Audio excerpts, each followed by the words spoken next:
Hey, what's up, football fans, and welcome into the Tiger Nation Football Pregame Show, brought to you by Stewartville Youth Athletic Association. Big supporters of the broadcast. Can't thank them enough. I'm Adam Peterson, and I'm here to get you ready for a huge matchup between two incredible teams. We got our first look at the Stewartville Tigers last week against Benilde St. Margaret's. Let's take a look at some of the game highlights from last Thursday night.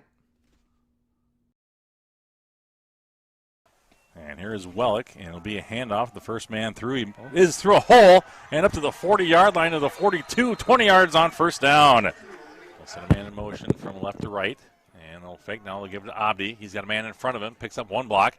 He's down the far sideline, and he will send a man across the motion. Again, this is Abdi. They'll fake the handoff, and he'll take it. Actually, that's Height, and Height's going to take it into the end zone. A little misdirection there, and it's Mickey Height.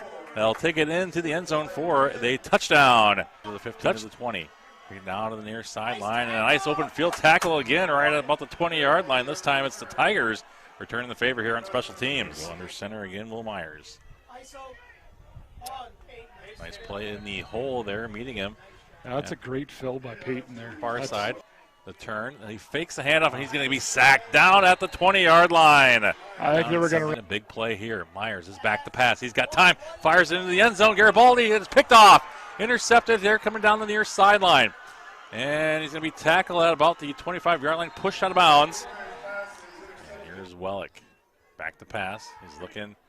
Pass is caught on the near side. One man misses. This is Height. Height spins, tries to break free. He's into first down territory up to the 21-yard line. Ball at the half-yard line. Wellick will go under center. Will he call his own number? Sends a man in motion from right to left. Here's a snap, and this give is to Abdi, and Abdi will fall in for the touchdown. Touchdown, Tigers. Fakes the handoff, back to pass. Now he's going to float it over here, screen pass to Garibaldi. He's got to make one man miss. He gets past him, but then he is dropped. Dropped at the 27-yard line, just two down and long. If they go back to pass. Now he's being flushed, and he's going to go down, sacked. He lost the ball for a second, and they're going to lose yards on the fumble. The fumble was picked up by Rico. Drop off into coverage, already 10 yards off. Myers back to pass. Cover 4. He's going to throw this one down the field in the middle. It's going to be picked off again. Picked off at the 5. Up to the 10. He's got a blocker in front of him. The defender goes down the far sideline. Up to the 30. He'll be escorted out of bounds. And we've got some yellow laundry on the field. Stewartville with a 1st and 10. And the give on the right side. There's a big hole there, and he's through past a couple of defenders up to the 35-yard line, and some laundry falls in late season here in Minnesota. The turn, the give, and it's going to be around left end there. There's a big hole down the far sideline, and he's going to be pushed out of bounds way up at the 48-yard line. Clock, we're close to 3:30. And the give down around right end. There's a big hole. A block downfield, and Abdi falls forward to the 20-yard line. And the give will be to Abdi down the left sideline. He's got a man to beat, and he'll be tackled at the 10-yard line, making it the 11. Wellick is under quarterback. Sets up a man here in the backfield. Now takes, gives. And it's a straightforward hole in for the touchdown. Touchdown, Simon Emanuel. Number 41 comes in, and he scores a touchdown for the Tigers. It'll be a Tiger party in the end zone. 15. And they're going to do a reverse. And Garibaldi is hit, and he is dropped at the 16-yard line. A huge hit by the Tigers. And that's a statement play there by Stewartville. That's a good job by the. Here's Myers. They'll send a man in motion. They do get the snap off. He's back to pass. Sets his feet, throws it downfield. He's got a man in triple coverage, and it's going to be intercepted. Intercepted at the 50, up to the 45 to the 40, to the 35 to the 30, all the way inside of the 26-yard line on the interception. We'll see who came up with the football. Vince is your quarterback. He's back to pass under duress. Steps up in the pocket, throws it downfield. He's got a man. It's caught inside the 10. Did he catch it? Yes, he did. Yes, he did. That is number 3, Bruckmeyer again. Yep, Bruckmeyer, have some fun on that bus. That's right. Little reverse coming. Oh. And they give it back, and Wellick will throw it downfield. He's got a man, and he's wide open, and he will catch the ball and go in for the touchdown. That is number 14 for Stewartville on the touchdown reception, Colin McGill.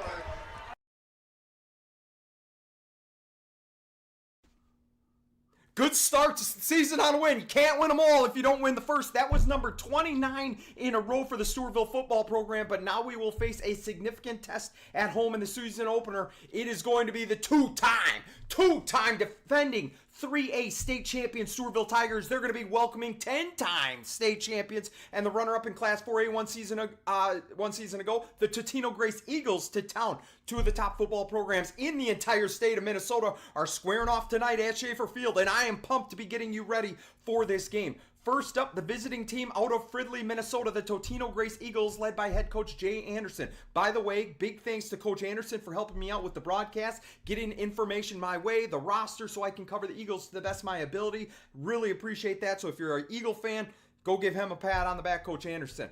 Totino-Grace, a history like few others, 27 conference district championships, 24-time section champions, double digits for state championships, that's 10 in total. Last season, Totino-Grace would represent Section 4 in the state tournament with a record of 10-0. They would beat Hill Murray in the quarterfinals 24-0. The Eagles would meet Orono in the semifinals, pull out a victory 30-21, and advance to the Prep Bowl against Becker. Unfortunately for Eagle fans, Becker would win the state championship with a score of 24-8. Totino-Grace would finish their season at 12-1 overall. The Eagles lost quite a few studs from that state tournament team 1 year ago. Talk about one of the top running backs in 2024, Markel Keaton, 1,783 yards rushing at over 9 yards a carry, 22 rush touchdowns to go along with 26 receptions, 215 yards receiving, and another 3 touchdowns. That monster Theo Thomas, 6'5", 265 pounds, an animal, 61 tackles, 5 tackles for loss, 3 sacks, 2 fumble recoveries. Then the defense will also have to try to replace a guy like Calvin McIntosh. He had 75 tackles, 9 tackles for loss, 2 sacks, 2 fumble recoveries, 2 forced fumbles. Add into that guys like quarterback Jake Person, running back Sil Berg, Michael Strong, Josiah Young, to name a few. There will be a lot of new faces for the Eagles on the football field this season. But in 2025, the Eagles will be led by 18 seniors that are listed on the roster. You see a lot of those guys from the class of 2026 right here. Luther Bungie is a top target for the offense, 6'5", 200-pound tight end, played well last week against Rocori, 4 catches, 78 yards, and a touchdown. You see him number 87 right there. Another senior, Hans Hardinger, led the defense with 11 tackles in week number 1. Michael Sarge took a bulk of the snaps for quarterback, so we'll see if he's back under center tonight, as a lot of options for Coach Anderson at quarterback. Wide receiver and defensive back, Jaden Miller, number 20, you'll be looking for. Watch out for him. He is a speedster. He's a playmaker. He had a big catch last week for 37 yards. That set up the Eagles' lone score. A couple juniors to keep your eye out for. Theo Jacob is number 11, and big running back number 23, Ben Bergen, ran well last week, 9 carries, 64 yards. This is a great team, and I am excited to watch them play tonight against our Tigers. Speaking of the Tigers, back-to-back state champions in Class 3A, baby, and we have now moved up a class. Even though our enrollment in Stewartville went down, we went up. Stewartville graduated in the neighborhood of 17 starters from last year's undefeated squad. We lost arguably the best all-around football player in the state last year, Parker Wangen. 4/5 of our offensive line graduated, led by Lincoln Doobie and Ridge Hats. Starting running back Dylan Scanlon is gone. Wangen and Jace Klug were our wide receivers. They're both graduated. Tight end Caleb Bancroft, he's gone. That's just the offense I'm talking about. On defense, we lost all 4 defensive backs, the entire starting defensive line, including Montana State commit Grayson Schneider. Middle linebacker Justice Dino graduated as well. But we do have a few guys back. And we're excited about them. A few studs that come back, and it starts out right here with our quarterback, the mayor of Vinny City, Vince Wellick. In his first season at the helm as a junior last year, led the Tigers to a 14-0 record, 2nd straight state championship, all district, all section, team offensive player of the year. You see 140 for 198, 71% completion percentage, 2,145 yards, 36 touchdowns to only 5 interceptions. Also had 31 rushes for 112 yards. Next up, one half of the two-headed monster in the backfield from last season is back. Malik Sweet Feet Abdi, he's fun to watch run. Last week rushed for 164 yards and 1 touchdown on 24 carries. In 2024, he was splitting time with Dylan Scanlon, and this is what he had: 124 for the amount of carries, 898 yards, 7.2 yards per carry, 15 touchdowns to go along with 5 catches for 46 yards. Then we have Mickey Height. He returns at H-back and linebacker for our team. He's a playmaker. He is a playmaker. It seems like every game he creates a new highlight. A lot of pick sixes to his credit. Last week he had 2 catches for 31 yards and a touchdown. In 2024, you see here 37 tackles, 6 tackles for loss, 4 interceptions, 2 interceptions returned for a touchdown. Also had 11 catches out of the backfield, 166 yards and 3 touchdowns.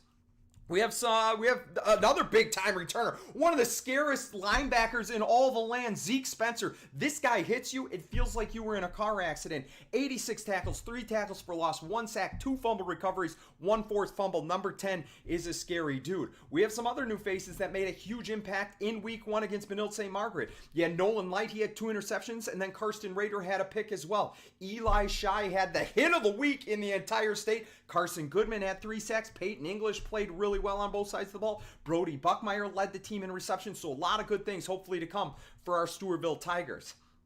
Next up, in living color with Coach Muller, we get to sit down with 2-time state champion head football coach Garrett Muller to see what his thoughts are on tonight's matchup with the Eagles. But now we turn our attention to week number 2. This is Coach's Corner. I'm Adam Peterson with Stewartville head coach Garrett Muller. After the big 25-6 win over Benilde St. Margaret's, we will now welcome Class 4A state runner-up from last year, Totino-Grace to town. What are your thoughts taking on the Eagles this week at home, Coach? Yeah, well, it's going to be a tall task for us for sure. We again early on in the season, new opponent and limited film in terms of what their personnel looks like and what they're doing on both sides of the ball. They're a team that lost in the state championship game last year in 4A. Probably graduated as many starters as we did from a year before, but a program that won a state championship not that long ago in 6A.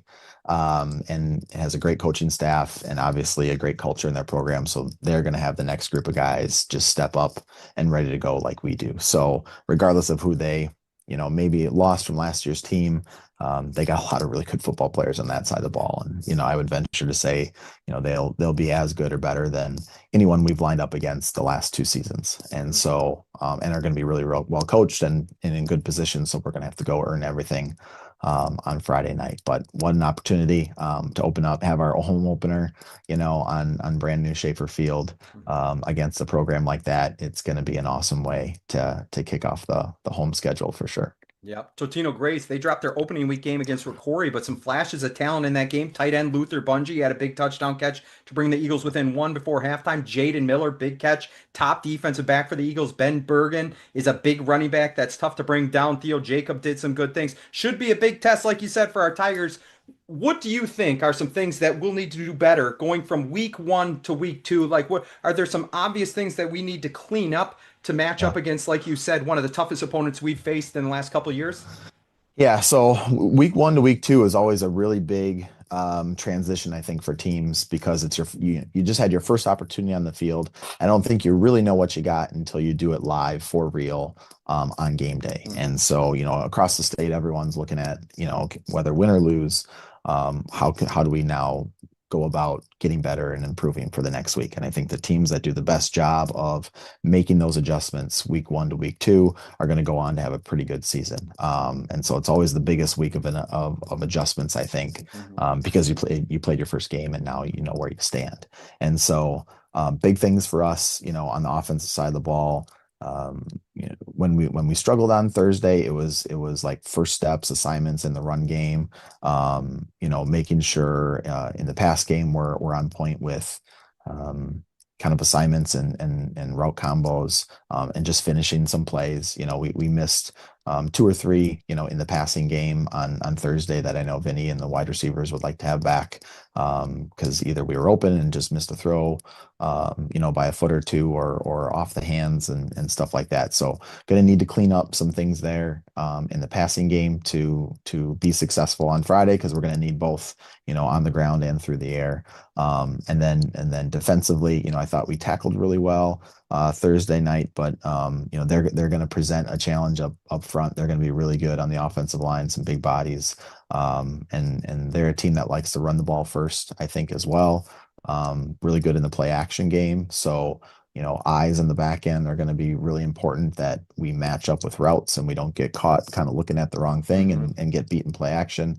And then up front, we're going to have to just play really, really tough and be really sound from an assignment standpoint and rally to the football and run to the football and finish with great tackling. Because otherwise, it's going to be a long night if we can't slow down their run game first. So, it's I don't think anything revolutionary. It's we got to block well and tackle well, right, in football, and just clean up some small things and execute consistently to give ourselves a chance against a really good team. Yeah, what a game it's going to be. I've been looking forward to this since the schedule came out. Two of the best teams in the state, now both in Class 4A. The state runner-up from 4A last year, two-time defending state champion from 3A. It's such a heavyweight fight, and I'm excited that I get to call this game, like you said, at home at Schaefer Field. Big thanks to Coach Muller there. Appreciate his time as always. If you want to see the full episode, Tuesdays with Muller is on the Razzle Dazzle channel on YouTube. Go check it out. We release it every Tuesday. Tuesdays with Muller, our favorite time in Tiger Nation football, that's for sure. Here's what our schedule looks like. We're week 1. Rear view mirror already done. Benilde St. Margaret's, you got the win there. Now we play Totino-Grace tonight at home. It's youth football night. Next Friday night, Casson Manorville, a familiar rival, if you will. It's parents' night. That will also be a home game. September 19th, we're on the road against Winona. And then Simley at our house. It's homecoming September 26th. October 3rd, Faribault away. October 10th, the Week 7 game everybody's been looking forward to. Byron, it's going to be senior night and tackle cancer night. The Bears coming to town after 2 straight years of going to the state tournament. That's a big matchup. And then our final game of the season, it's always on a Wednesday night, that MEA break weekend. Delano Tigers is that's going to be a trip for our Tigers going to see those guys. That's what our schedule looks like. And that's all we have for you here on the Tiger Nation pregame show. Coming up next, the Totino-Grace Eagles will take on the Stewartville Tigers, two of the best teams in the state with two of the best coaches here. You see them, Jay Anderson and Garrett Muller. Don't go away. You are about to experience an epic showdown in Minnesota high school football.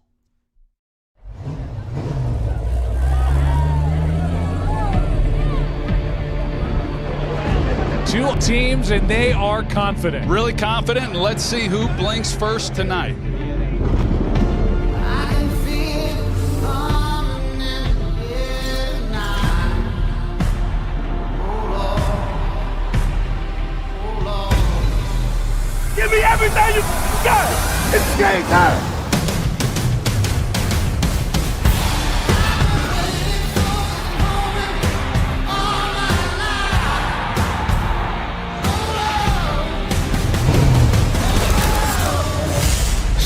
The gates we scrapping, clashes, blitzes, all action. Run past photo finish with no caption.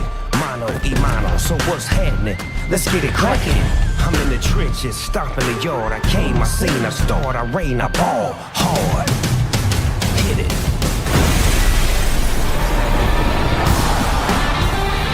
Diving catch!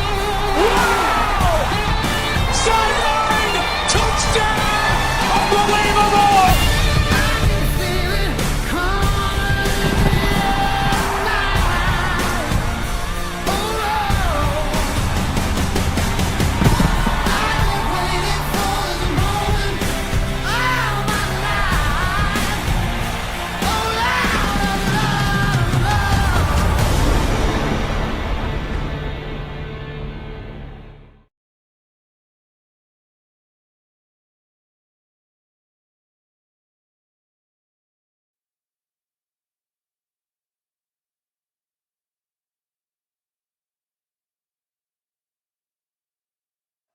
Good evening, football fans, and welcome to Schaefer Field. We are live at the Dan Simmons broadcast booth in Stewartville, Minnesota for a huge game. Stewartville Tigers taking on the Totino-Grace Eagles. I'm Adam Peterson. Alongside me, as always, my partner in crime, best color commentator in the business, two-time state track and field coaching champion for the men's track and field team, Aaron Meyer. Coach, how excited are you for this game? I'm beyond words how excited I am. I was probably most excited when we got bumped up to 4A. I know a lot of people maybe weren't so excited, but I just can't wait to see these matchups against awesome teams like Totino-Grace instead of some of the teams that we have been handling quite easily over the last couple of years. So I am pumped. I love it. I'm not going to be the only one in the booth. Also want to welcome Landon Hay here. Under center, they're going to hand that off to Ben Bergen. He's right up the middle. He is a huge running back. Under center is going to be Henry Cohn, number 25. Last week it was Michael Sarch. Yeah, and I think the first drive of the game last week was number 7. So That's right, Herbs. they have used a few different QBs to get the season started here. Coach, you go ahead and kind of guide the viewers. I'm going to get our scoreboard all fixed here.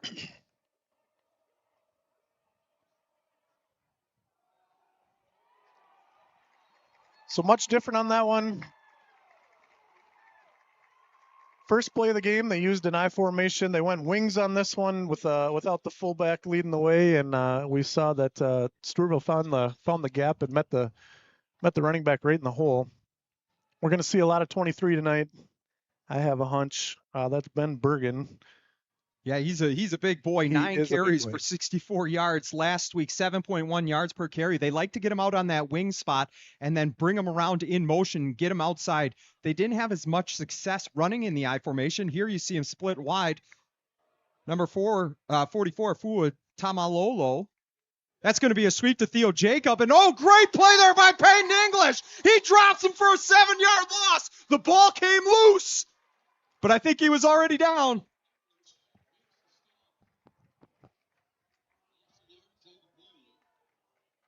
Third down and long. You're going to see it update on it's kind of nice. We got an automatic scoreboard. We don't have to worry about this at all. Time, down and distance, score, all of that automatically coming in thanks to all of our sponsors. Is this new, Coach, on the sideline, this Stewartville tarp? Yeah, the players are standing on? I think they had one last year, but this is a new one. So new and improved in every way this year down at the field. Henry Cohn drops back to pass. He's going to try to float it over the middle. Zeke Spencer almost snagged it, but that was going to be number 11, Theo Jacob, the junior. Just a bullet right into the chest of his receiver there. Hands all over from Stewartville, unable to knock it down. Good completion. Fit it right in the middle, just out of the reach of Zeke Spencer, our top linebacker. Boy, that hurts, Coach. We get him 3rd and long. Yeah. Hoping to get him off the field, but great throw there by Henry Cohn. And against Ricori last week, a lot of their passing yards came right there on the seams, right down the hash marks. I formation. They're going to hand that one off to Bergen. It's a fumble, and the turnover chain's coming out, baby. That's Tommy Lofgren coming out with the ball. Boy, you give up a long third and long, Coach, for a first down, and you come back, you bounce back. Disciplined response, Coach Muller calls it. Come up with a big turnover. Absolutely. That's exactly what you're looking for out of your defense. When you do give up a big play like that, forget about it. Next play, and they get the ball back for the offense. Here we go. Stewartville offense out there led by Vince Wellick in his first season last year. Coach, 14-0, led us to our second straight state championship. Behind him, Malik Abdi's our running back. Out wide, Brody Buckmeyer. I believe that's Raider on the far side. It is Karsten Raider. He wears that number 6. Looks a lot like Jace Klug, the way he plays, his build. Mickey Height, the H-back. Here comes Buckmeyer in motion. They're going to hand that off on a stretch play to Abdi. Sweet feet, making a move. He cuts back, and he gets about 15 yards on his first carry at Schaefer Field in his senior year. And you saw that last week, Coach. On the ground is where we did some special things. Malik Abdi, 21 carries, 164 yards, and a touchdown as he was our workhorse. Yeah, a lot of our big plays in the past few seasons, actually probably since Coach Muller took over, have been through the air. And with this unit we have this year, it's going to be a lot of grounding. Little fumble there, but Abdi comes up with it and gains about 6 or 7. Stewartville using a little tempo here right away. Player down. Stretch plays, one right, one left.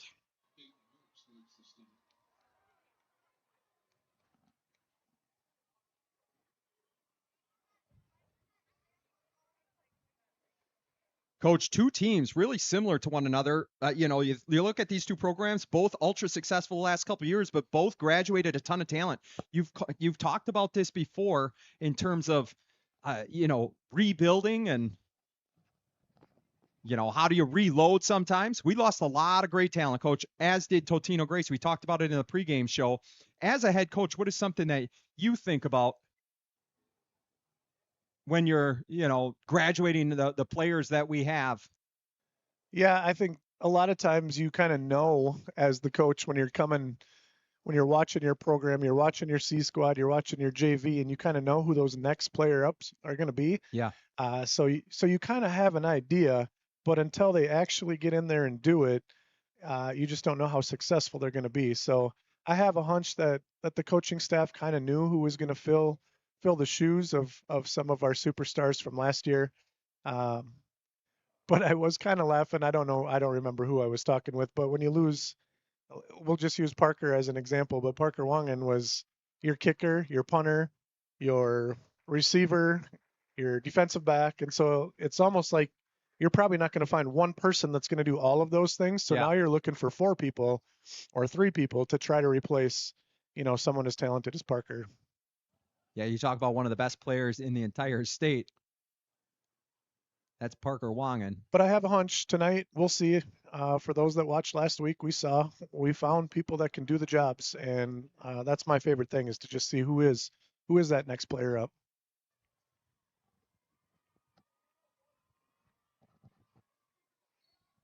So, Wellick in the backfield, Height just to his left. Abdi's now split to the near side. He goes in motion. They're going to bring him back. Ooh, looked like somebody got a face mask. Abdi going in and out. Big tackle there. And an amazing lead block there by Mickey Height. Basically just bench pressed Totino-Grace defensive lineman to the ground, or maybe a defensive end, but a great block, springing Malik for a few extra yards. Mickey Height had one last weekend that it was a stretch play to the left that he just ran a guy right into the sideline. Absolutely loved that, seeing that.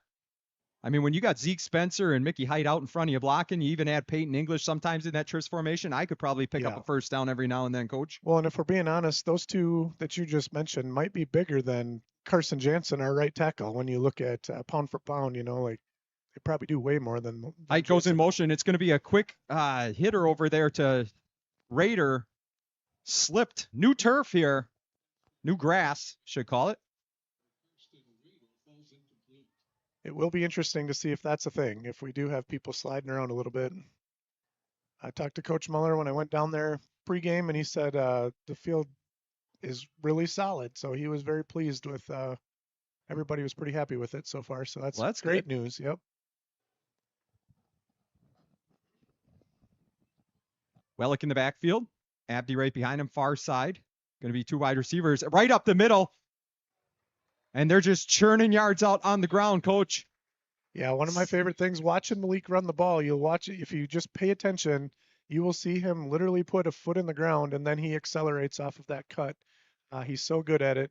He finds a little bit of room there, and then just stomps down on the ground and basically turns into a sprinter at that point. So those linemen don't have to make a huge hole. They just got to pin the guy in the direction that they want him to, and a good back like Malik with good vision can make hay out of it. Ooh, good job by Totino-Grace to stop that run. I believe we lost 1 yard. It's going to be 4th down and 4, but in this territory, Coach Muller knows he's going for it. 4th down and about 6, we'll say.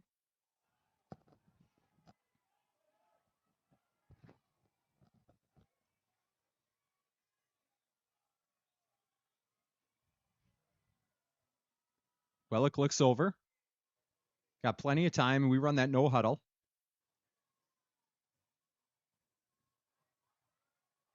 Buckmeyer. They're both going to have to reset because they were both moving at the same time. Wellick is going to wait a second. He drops back to pass. It's a little out pattern there to Brody Buckmeyer, and he gets just past the 20-yard line, knowing where the sticks are, and getting 2 yards beyond him. And moving the chains, Coach, moving the chains. Yeah, we saw Brody last week doing this same thing where he's picking up 6, 8, 10 yards on his 5 or 6 receptions, whatever he had last week. Just a solid receiver, runs great routes, and Vince certainly has a familiarity with him where those two have played a lot of ball together, played a lot of catch. Abdi's going to be on the near side. Colin McGill and Nolan Light on the far side. Nolan Light, what a game last week. 2 interceptions for him against Benilde Margaret's. There goes Abdi in motion. They're going to swing it out there, and they got the big cats out in front of them. But great job by Theo Jacob to come flying in for Totino-Grace and blow that up. He's one of their outstanding defense. I think he's a safety They have been playing. It's hard to know, Coach, because last week Ricori was running 4 and 5 wide receiver sets, so a lot of their, it looked like a 4-2-5, but I think they had 3 linebackers on the field, so it's tough to know. Jacob, as you can see, he's coming out to cover, so I just called him a safety, but I mean, good size for sure. And Ricori was playing 4 wides to 1 side, which is just kind of abnormal. It's like varsity blues. It was a little bit, yeah. They do a little fake reverse. You saw Nolan Light coming the opposite way. I don't know if that was intentional or not, or a little bit of confusion, but Abdi picks up about 5.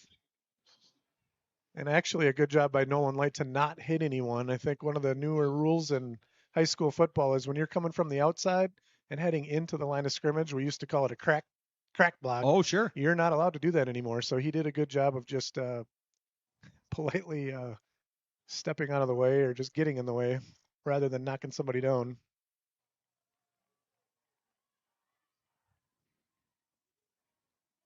Empty backfield. Here comes Simon Emmanuel. He's going to spin around, come this way. Peyton English tries to set the edge. Great tackle there by Herbst.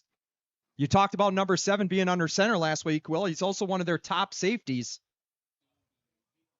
And a good stick. He put his shoulder down and kept his feet moving, which is the fundamentals of tackling right there. 6 foot tall, 175 pounds. I mean, these guys are a good sized team. Out on the far side, you see number 20. He's one of their playmakers, Jaden Miller. You got to be careful throwing at him. It's now 4th down and 4, Coach. We're going for it again. Second 4th down of this drive.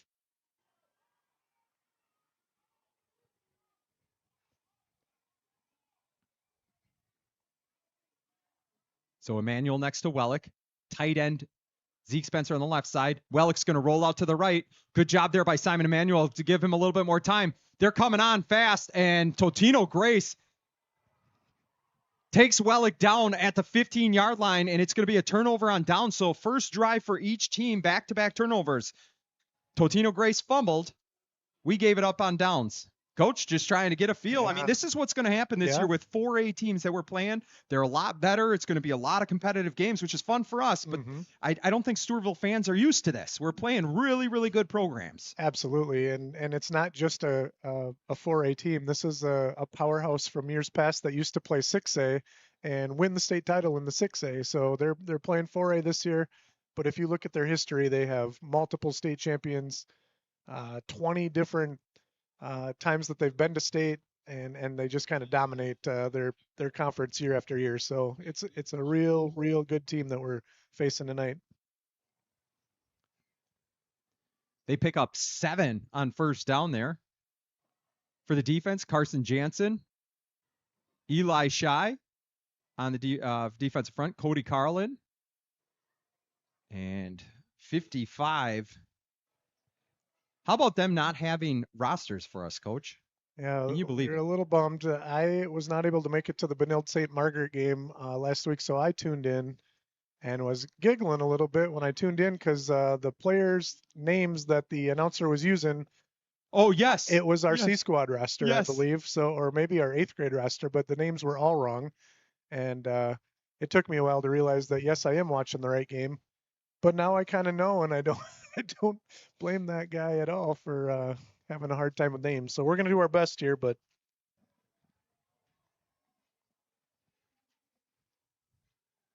It's going to be a roll. Theo Jacob coming this way. Good tackle by Colin McGill. so kind of interesting to me here early on, still first quarter, but both teams are trying to get the edge with their offense. Stewartville runs stretch right, stretch left to start the game, rolling out, hitting the little out route to Buckmeyer, rolling right on their 4th down and 4 play. Stewartville's trying to get the edge, trying to use the outside. And we see Totino-Grace doing the same thing with their jet sweeps. Not a ton of running up the middle at this point for either team. I guess Stewartville's done it a few times with Malik coming into the backfield and then hitting the middle, but always interesting to me to see how teams start out and where they think they're going to be able to find the yards. Sarch is in there. Oh, big hit by Simon Emmanuel. He was helped out there by Lofgren. Sarch under center now, so Cone takes a break. Is one thing I noticed against the Ricori team last week was how often the quarterback was the main ball carrier on a lot of plays. Especially when Peyton Herbst was back there, number 7. Yes. He loved to run the ball. Yes, for sure. Sarch last week, he was 7 for 18, 125 yards, 1 touchdown, 2 interceptions. They got down in the second half and had to start throwing the ball up. And with the pressure that Corey was bringing, defensive backs were able to take advantage. Sarch in the backfield. He's going to drop back to pass. Here comes Bergen across the way. Zeke Spencer stops him, gives enough time. And that's Quinn Potts dropping him. I believe, no, 72. Yeah, it is Potts. He rolled over, and I thought I was mistaken on the number. Potts is a big kid. You talk about us losing a lot of starters. Potts is not one of them. He moved from right tackle over to left tackle. So big stop on third down. It was a holding call. And Stewartville declines it.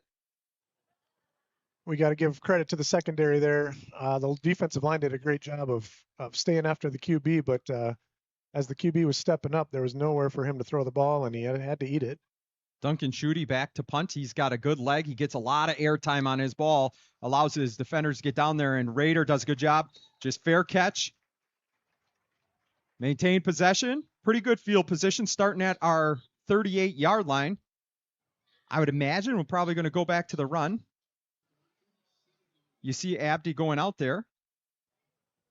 Wellick last week, only 100 yards passing. He did have 2 touchdowns. One of them was on that reverse flea flicker. I don't know if that's what you call it, but Abdi I think it was it Buckmeyer coming across? They pitched it back, and then McGill was the recipient of the throw in the end zone. Yep, he got the goods. So Buckmeyer, Rader are the wide receivers, 2 tight ends. Actually, English might be the H-back. Zeke Spencer at tight end. Abdi as the feature back. We'll get you the big cats here coming up as English goes in motion. Wellick takes the snap. He's going to hand that off to Abdi. Theo Jacob on the tackle as Abdi goes down at the 42-yard line. The big cats for us, left tackle Quinn Potts. He's a senior. Left guard 58, Tommy Lofgren. Center, number 75, Jacob Billings. 59, Carson Goodman Jr. is right guard. Carson Jansen, the last of the Nighty Night brothers, 4 of them. It's his senior year. 74 on the right tackle side. We've had that tradition of right tackles moving over to left tackle. You saw it with Caleb Jansen and then Ridge Hats last year or a couple of years ago. And now Quinn Potts is being asked to protect the blind side of Wellick.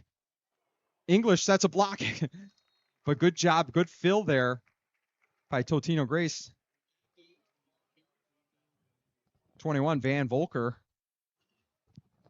And it's physical out there in the trenches right now. There's 2 teams that are they're working, grinding, smacking each other pretty good here early on. English leading the way there. It's a good guy to get behind when it's a physical game.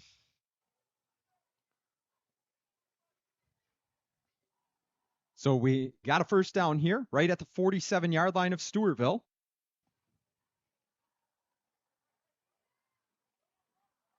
Calling the plays in.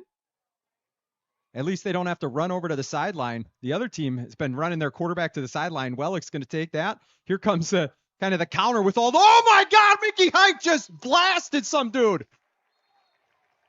Holy cats.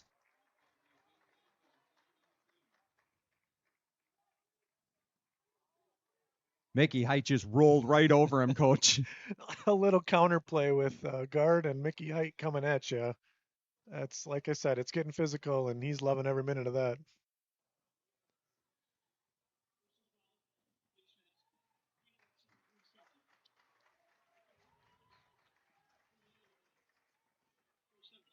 So face mask is the call. I don't know if you can hear that from where you're sitting. I should check my phone. Usually people are texting all sorts of, hey, you guys are too loud, or Coach Meyer's too loud at least. Nothing. So either they don't hear us, Coach, or we might be talking. Or we're doing okay. Landon, we have done that before. We have. It was the show where was it? Aaron Simmons was coming up to the booth. Simon Emanuel on a stretch play to the right. He's got blockers out front. Boy, did Peyton English seal that off really nicely. Emanuel all the way down to the 12-yard line, but English just took his guy and drove him straight into the sideline.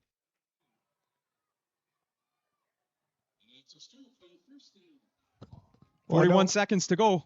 Yeah, you got Mickey Height and Peyton English that are, I mean, kind of playing wings. They are playing wing backs, H backs, but they block like tight ends and offensive linemen. They are just physical and strong and have great hands. Emmanuel again around the left side for even more yardage. He gets down inside the 2, and we are knocking on the door, Coach. You'll notice when Emmanuel runs the ball, he's got those high knees. His knees almost act as lead blockers for him as he's taking on the contact. He just kind of has a distinct running style with powerful legs moving him along.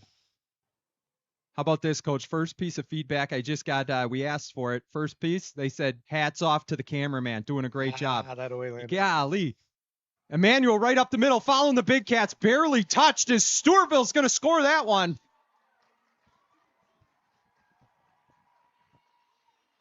And after going sideline to sideline, they just go right up the middle to finish it off.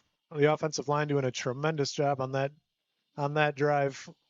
Emmanuel, his second touchdown of the year. He had one last week. Similar play, too.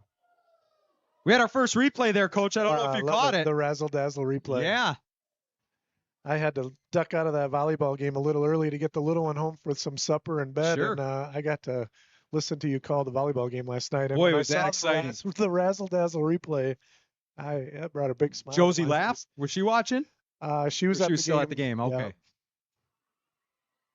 I will tell you, though, a funny story. I'm laying in bed there watching the game with Margot, and as you were going, Doobie! Yeah. She was yelling back at you, going, Doobie! Yes! So that was Yes, kind of fun. Margot. You had her yelling. Abdi right up the middle. 2-point conversion is good. Stewartville's offensive line starting to set the tone a little bit as they kind of controlled both the edge and the middle. I didn't realize. I thought they said the new student section was in the end zone. It is like in the corner. Yeah, I think it's supposed to be behind the goalpost. I'm not sure what. Okay. I mean, that's a long way away. I was like, who's Mickey Height pointing at? And then I realized, oh my gosh, the entire student section's over there in packed house. What is it, Hawaiian night, Coach? Did you see that coming in? Yeah, I believe that's Looks what like was. it. Yep. Landon confirms. We're going to have to get him a microphone. 8-0 Stewartville. 20 seconds left in the first quarter. Adam Peterson up here with Coach Aaron Meyer, two-time section champion, head football coach that was honored right before. How cool was that? 2015. Yeah. You want to talk about a couple of years that was special? 2014, 2015. Yeah. People that know me know I don't like to really, like sit and think about the past a whole lot. But when I get to see my old players, that brings me a lot of joy. So about 9-10 guys made it down to 9 or 10 of the seniors came down. I was their senior year when we made it to the state semifinals. So it was great to see those guys. Most of the coaching staff made it as well. So that's fun. So Rory Swanson's going to be kicking off for the Tigers, the sophomore. Boots that line drive. He picked up by Miller. Oh, a little extracurricular here. And then he throws his hands up. You always know they're doing extracurricular when they throw their hands up like they aren't going to get caught. Boy, did you see the hit Eli Shy put on somebody last week? He was running full speed. And the reverse got tossed right into him, and he just got to keep running. It was that might be the best hit of the year in week 1 of the season. I think that was Armani Gordon that dodged a block and got his nose in there. Really good play by him on special teams there. Was it 28? Yeah. Yeah, he made a play last week, too. And running, kind of stayed in his lane and then run down. Good open field tackle. Yeah. In week number 1, Gordon. Just good discipline. I like it. So Cone back in the game at quarterback. Miller went in motion. Zeke Spencer's pointing at somebody.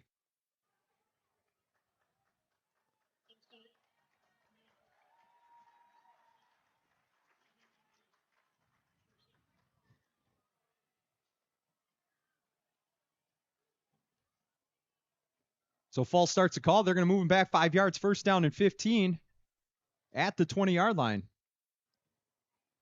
So Henry Cone under center after Sarch did the last series. not under center. They're doing it in the shotgun. Fua Tamalolo is the fullback on the far side. There goes Jane Miller on the jet sweep. Does a spin move. Boy, big pickup there after losing 5 yards on the penalty. They get down to like a 2nd and 4, Coach.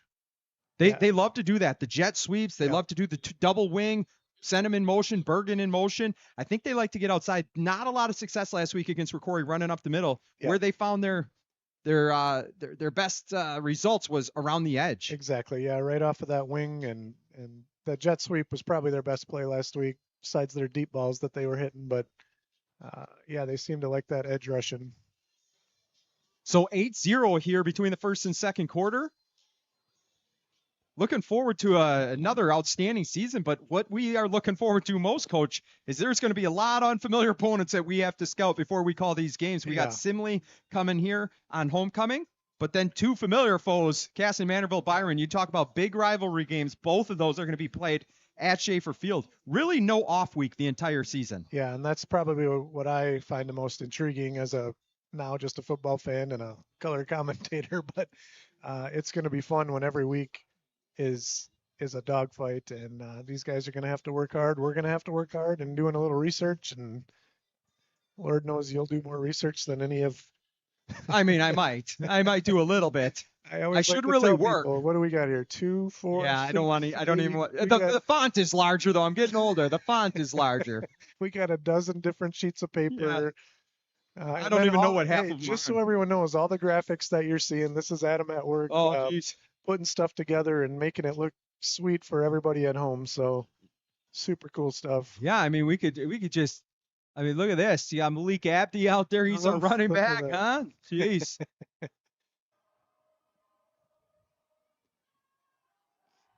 Cohn is going to roll out to the right. He's got Bungie. Height tackles from behind, but Bungie is a great target. 6'5", 200-pound senior. He had a great week last week against Rocori. He was the one that caught the touchdown pass in terms of stats for him. Bungie, 4 catches, 78 yards, 1 touchdown, almost 20 yards per catch. Really athletic for a big guy like that. And really just a simple bootleg play that you'll see every Saturday and Sunday in college and in the NFL. Pretty good coverage, but a lot of times it's just your eyes are a little slow getting back to the receiver, and I mean, we were right on him. Just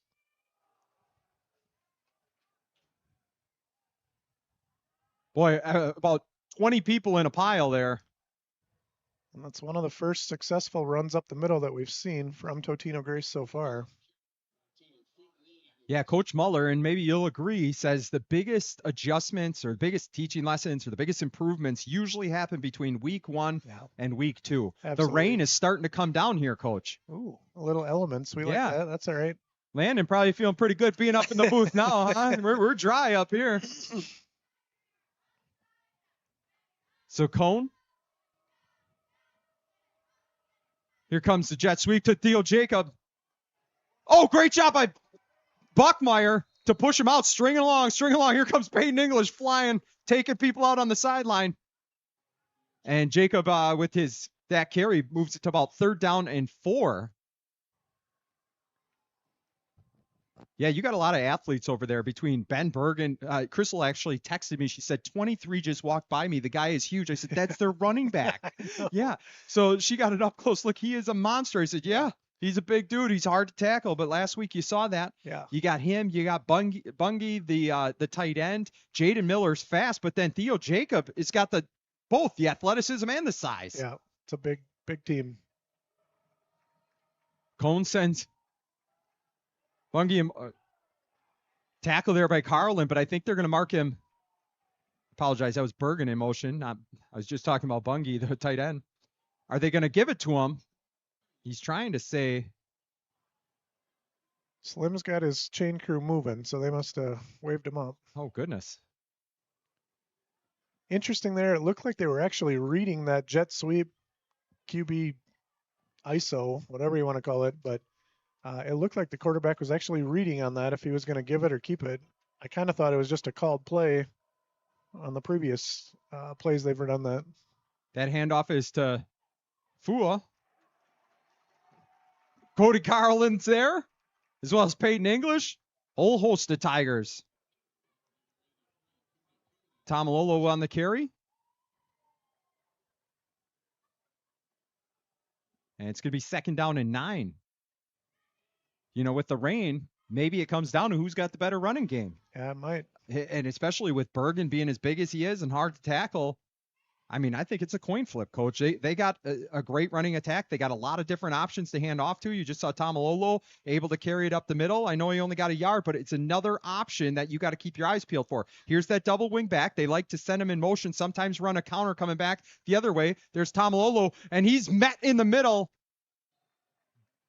I know Carson Goodman was there, Tommy Lofgren. And Carlin's limping off. Carson Jansen coming back on. Zeke Spencer standing next to that referee just looks like a monster. 3rd down and 6. So normal. Yeah, he asked me to buy a fundraiser card from him, and I was worried about saying no. Even if I had already purchased one from somebody else, you don't say no to Zeke Spencer. No, you don't. It was funny because Coach Muller's oldest had asked me to buy a card, and I said, I already said yes to Zeke. If you want to wrestle him for it, you go ahead. But Cohn is under center. Tomalolo in the backfield. They got 2 wide to the right side. He's going to run back to throw. Bungie went out at the tight end position, ran an out pattern. Not able to catch it just over the outstretched hands. Now it's going to be 4th down and 6 to go. And Totino-Grace at this part of the field, down 8-0, 8:50 left in the second quarter. We'll see what they do. They're going to bring in the punter. Yeah. So I think you got to be alert here, Coach. Yeah, perhaps with 4th and 7. Yeah. That's a tough throw there for the quarterback. I mean, he's throwing that ball 35 yards to the stick from this hash mark. That was a tough. They almost completed it, but tough route, tough catch. Good snap. Shooty. Ooh, it almost looked like he kicked the point of the ball. Raiders gonna. Oh, no, Buckmeyer kind of runs that. God, what does Coach May call that? Like the box out or yeah, some kind of a. We're notorious for that. Yeah. Especially if we get an edge on those returns. You saw it how many times when Owen Sickink would break one on a punt return. You have all these guys flying in, putting their back. That's a great way not to have a block in the back. Exactly. And I'm seeing it more and more in college. For sure. I was talking with a few people this past week about, moving up to 4A. And I just think that now we're seeing teams that have, I'm not going to say equal talent, because I think our coaches do a great job of creating amazing athletes who can run fast and are strong. But I think you'll see similar set of athletes across the ball. And that's where the coaching comes into play even more. Who can scheme better, who can find the yards, who can execute and bounce back from things that happen that aren't so good. So I think the coaching, and you bring up Coach May, I was noticing Coach Nats has guys rotating in and out on the D-line already. Just a lot of good things I like. Wellick in the backfield. He sends Abdi in motion. They're going to go do a little screen here to Peyton English. Totino-Grace did a pretty good job of reading that. I thought that Totino-Grace last week, the way their defense rushed upfield so fast that they left themselves susceptible to that screen. You think about the Henry Cheddar screen. I can't remember what they call it, but I always remember he made it famous, kind of coming through the middle. It felt like last week Ricori took advantage of that. Well, you saw a little screen pass there, and they did a much better job at kind of collapsing from the linebacker position. So again, those adjustments from week 1 to week 2, Coach Anderson and his staff obviously do a great job. You don't win 10 state championships as a program without having some solid coaching. Yeah, for sure. Wellick in the backfield. He's going to hand that off to Abdi. Going off left tackle. He's just going to put his head down and gain what he can, trying to get to the sticks. It looks like he got past him.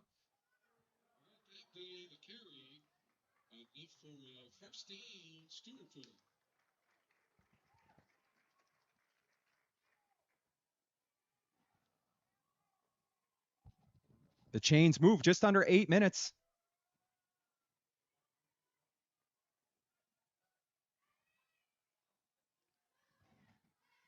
Getting the call from the sideline. You got McGill, Spencer, and Buckmeyer out there. And then in the backfield, well, Abdi's coming to the near side slot position, but Abdi and Peyton English are your running backs. Timeout, Coach Muller. I do want to send some, I don't know if anybody from Totino-Grace is watching, but do want to send some well wishes along. I don't think he's out there. I can't imagine he is after last week. There's a guy, the cornerback position. I want to make sure I get his name right. It's Victor Meadows. It was on a 2-point conversion. He stepped up at the goal line to try to make a hit. Looked like he got injured pretty good. There was a big delay in the game. So hopefully he's doing okay. I didn't look to see if number 12 was out there. But hopefully he's doing well. Never want to see a high school kid go down with an injury, obviously. Just stepping up, trying to make a play. Luckily, we saw one go down earlier today, get up and jog off the field. So Totino-Grace, not a ton of fans that travel. What's the drive time from Fridley, do you think?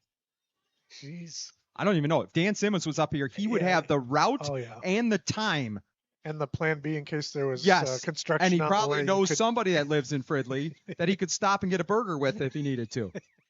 What a guy. We're up here in the Dan Simmons broadcast booth. Wouldn't be here without him. This is my 11th season calling games. Coach, what is this, fourth season? Or Hour and 42 minutes. Oh, there we go. Phone, see? Hour 42. Well, yeah, I think year 4. Is that right? Is that what you said? Yeah, I thought that's what it is. Vince Wella coming off the left side. It looked like a fake handoff. Fake handoff to Abdi. They were kind of doing that motion where he circles back around and comes back on like a counter.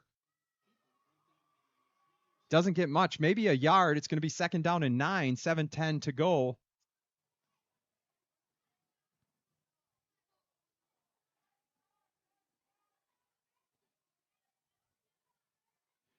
First game at home for us with the new equipment, Coach. This is my first time standing in this booth with all the equipment. And so I apologize to any fans out there if I'm not as locked in trying to figure out how all this stuff runs. Abdi, what a spin move by Abdi!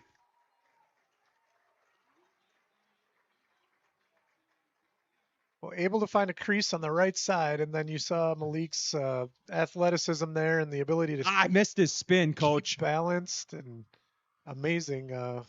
Just a great athlete. Need to do a better job. I'm watching the game, forgetting that I can clip an instant replay. We do it a lot in volleyball. Talk about an instant classic. How about last night against Byron? Stewartville down 2-1 against the number 6 ranked team in the state. And our Tigers came back to win it, baby. Awesome. 5 sets. The 4th and 5th sets were amazing. I'll tell you, the last 2 Stewartville-Byron volleyball matches have probably been 2 of the best I've ever seen. Wellick sends Abdi in motion 1st down and 10. He fakes a handoff to absolutely nobody, throws it up. Oh, almost picked off there. That was Ben Ling that cut across in front of Buckmeyer. Good job by Ling reading the eyes of Wellick there and stepping in front of it. Just couldn't bring it in. I mean, you got to be careful throwing into this defensive backfield. You got Ling, you got Jacob, and you got Miller on the far side. A lot of danger. And I'll tell you, this number 89, he stepped up big time last week. It was 4th and goal from the 1. Edward Benson, I'm talking about, from Totino-Grace, made a huge touchdown-saving tackle. So a lot of talent there in the white jerseys. Abdi behind Wellick, 2nd down and 10. Trips to the left side. Spencer, Height, and Nolan Light. Abdi bouncing in and out. He's still on his feet over there. His hips, very shifty, very shifty. In and out of his breaks, very good. Some guys just have that feel for, I mean, the Totino-Grace defensive end is pursuing him from the backside, and Malik seems to know exactly how fast he has to run to keep his hands off him while he's still finding where the next move's going to be, where that cut's going to come from. So it's just a natural feel for guys like Abdi. 5:56. It's one of those things where you wonder if coach is trying to milk this clock. We get the kickoff in the second half, don't we? We kicked off to lead. So he was trying to double dip here, Coach. Nobody loves to double dip. Well, besides George Costanza, nobody loves to double dip more. Oh, that little pitch. Oh, my gosh. What a play there. You got to give him credit. That's number 9. I'm going to get it for you. I know I have it written down. Quentin Haar. 6'2", 195, read that absolutely perfect and laid the perfect hit on him. They tried the little shovel pass there. The hard part for Stewartville right now is they're not finding much of a passing game, any way to get the ball through the air besides the little out route to Buckmeyer we saw. The longer pass here was almost intercepted. The little shovel pass, screen pass even got gobbled up pretty good. So Totino-Grace shutting the pass down nicely. Theo Jacob will go back to receive this punt. Boy, the punt last week, not good. So hopefully we fix that. On the punt, Pierce Eastman, the sophomore, standing at his own 20-yard line. Pierce is a tremendous athlete, so if I know him like I do, I figured he was going to figure things out. Low line drive, gets the bounce. Jacob's going to field that one. He's trying to cut it, and he just goes down. As there's Gordon. He's kind of been our special team stalwart in terms of running people down. Saw Amari play hockey last year for the Lured Eagles JV team, but he's good on ice just like he's good on special teams. So the defense will try to hold strong here. What you don't want to do is give them a touchdown going into halftime. I'd love to go in with a 1 touchdown lead, knowing we get the kickoff coming in the second half. Stay tuned at halftime. We have a Tiger Nation halftime show ready for you. We're going to be able to run down a lot of the sports that have happened over the last week or two. I think 2 weeks now we have to catch up on. Tomalolo swallowed up there by the defensive line. Quinn Potts. And was Goodman the other one? I think it was. Goodman had a great game last week. Picked up 3 sacks. Yeah, 2-3 sacks. I'll tell you, one of the most impressive games I've seen him play, Carson Goodman, last year against Cassie Manorville. With their rushing attack, we put 5 guys on the line. His ability to shed blockers or split blockers and just blow things up was tremendous. I thought he was one of the top defensive players for us in that Comet game that we steamrolled in the week number 2. Yeah, and he's bigger and stronger this year. I just put on some muscle, but he's so quick off the ball, explosive. Bergen in the backfield. Cohn is going to step back to pass. He throws it up to Jade Miller. That goes way long. Nolan Light's trying to pick off his 3rd one of the year. A good job by Cohn to get aired out that far. Otherwise, Light would have ran underneath that like a wide receiver. But he was looking for Jaden Miller, the playmaker, number 20, who caught a 37-yard pass last week that set up the Bungie touchdown.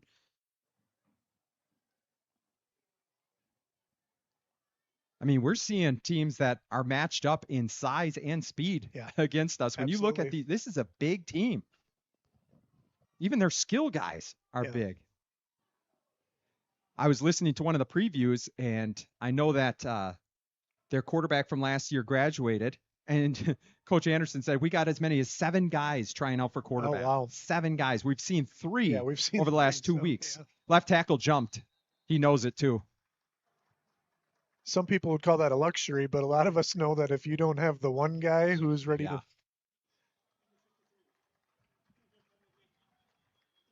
So that's going to move them back. Not what you want on 3rd down. 4:26 to go. Stewartville with 2 timeouts. Yeah, I think they've only. Totino-Grace has all 3, but you'd imagine most of the time the offense moves so fast you don't have to use those timeouts. But I think 4:26, Coach Muller's going to still keep him in his pocket. I was just thinking, if they run the ball here, is he willing to stop the clock? Sure. Probably not. He's probably going to keep him in his back pocket for his offense. Bergen in the backfield. They're going to hand that one off. And, stops him at the line. Eli Shy. What he might give up for in size, he makes up for in heart, Coach. Yeah, again, wrestling skills, good with his hand fighting, good balance. He's a great addition. He played linebacker last year, right? And so now this year they moved him to an interior defensive lineman just because he gets off the ball fast, uses his hands well, and he's been a beast on that D line for both games. I'll have to tell you my Eli Shy story. I think I've told it before, but if we have any new listeners, obviously would love to share my first interaction with him. Back to punt is Shooty. Low snap. He kicks that one off. Good punt. Goes to the right side. They're just going to get out of the way and let this roll. But Eli Shy, I want to say it was his freshman year maybe.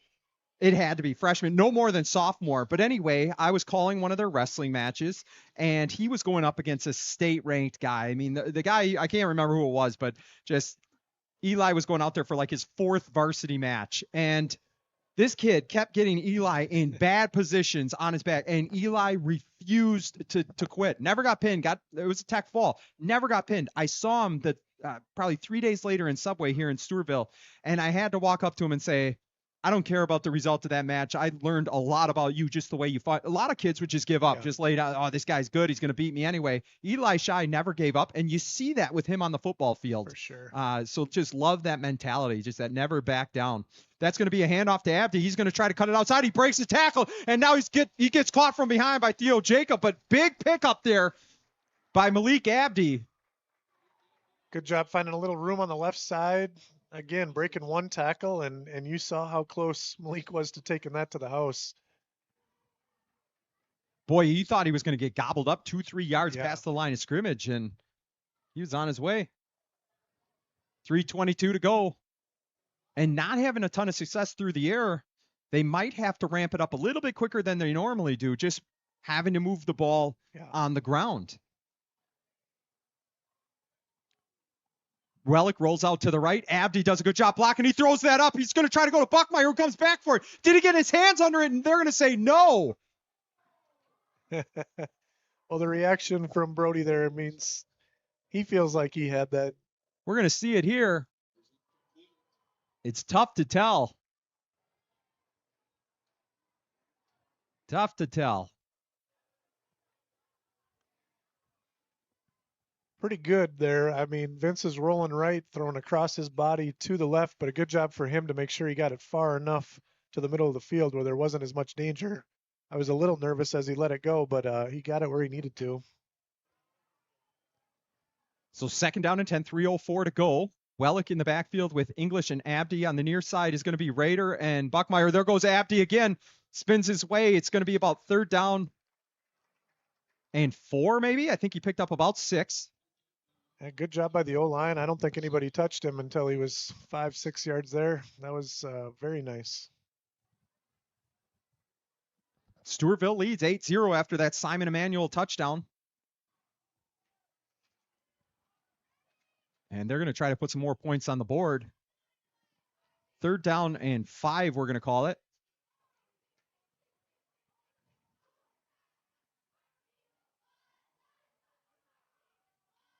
Height goes in motion. They're almost like in a shotgun moose package. And there goes Abdi up the middle. And he's going to get the 1st down as Quinn Potts is just rolling forward, steamrolling people. What an outstanding offensive line we had last year. Ridge Hats, Lincoln Doobie. You had Reagan in the middle. You had Lunas. Yep. A lot of good, not just offensive line. Some of the best kids out there. Yeah, for sure. Abdi on a stretch play to the right. And it's number 24, Landon Bizall on the tackle.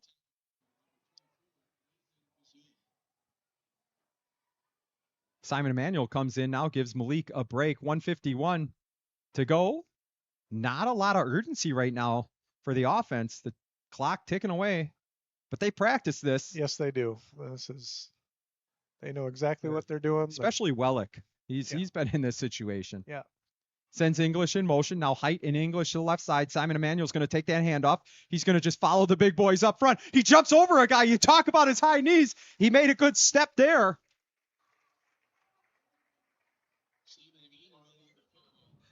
Watch him just hop over a guy. I'm going to have to put it up on the screen here, Coach, next week. I'm going to have to get the TV up there and run the feed so you can see the replay a little better. We could probably find a TV in the building somewhere that could fit there nicely. They probably got an 80-inch for us somewhere. Handoff to Simon Emanuel again. Gets wrapped up around the waist, but I think he gets far enough forward. Yes, he does for a 1st down. 58 seconds. The clock is going to stop as Abdi comes back in. And now we are at the 16-yard line.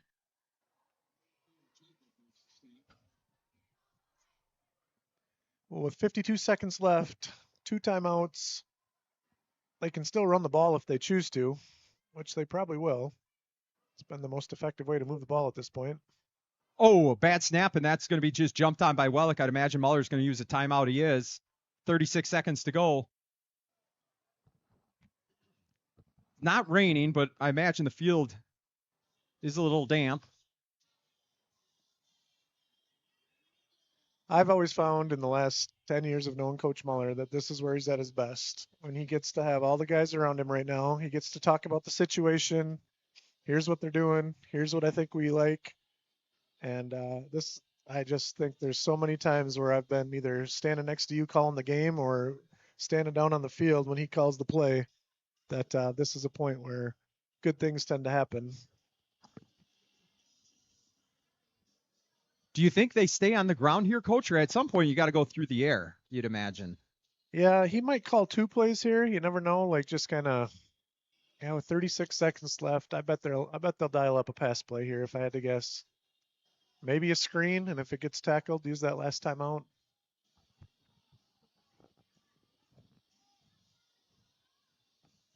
Messed up your camera, Landon. Sorry, man. Just figuring out how this new tripod works. Kind of fancy. Yeah, that lock. All right, I don't know if I centered it for you. Try to put a microphone on. We'll see if we can pick up some crowd audio. Wellick in the backfield. He's going to roll to the right. Abdi's his personal protector there. He's going to loft that one up to Mickey Height in the corner of the end zone. Oh, what a catch. His feet. Did they come down? Just out.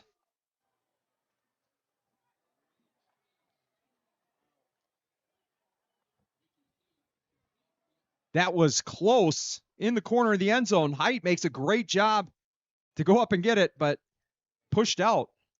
31 seconds to go. 3rd down and 14.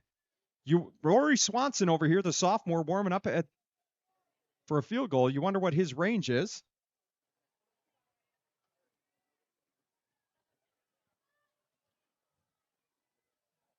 Coach, they're trying to get the track nice and all paved for you so that you're 2-time defending state champs and have a home meet this year. Trips right.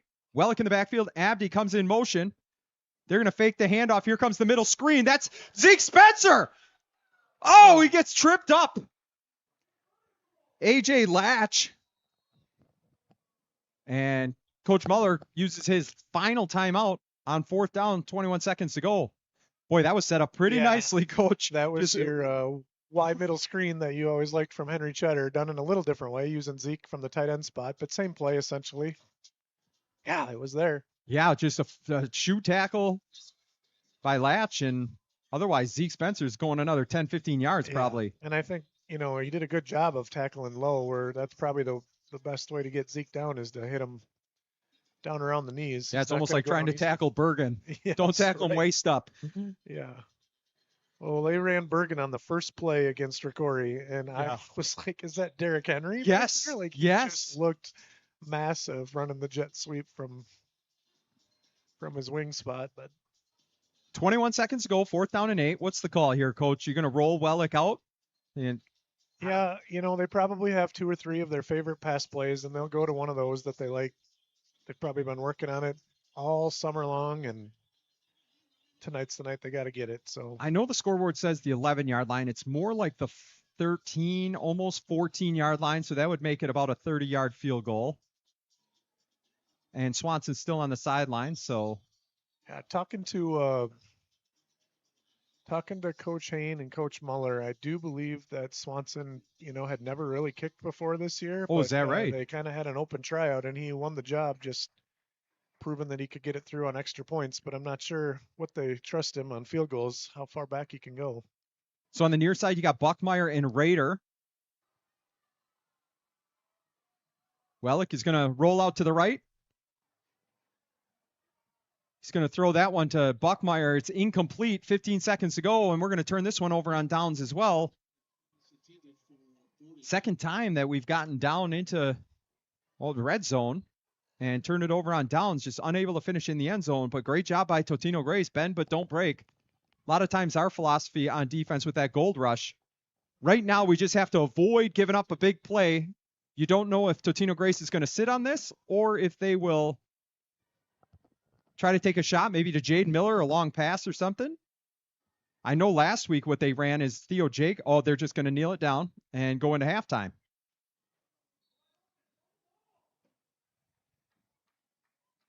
And the clock is running.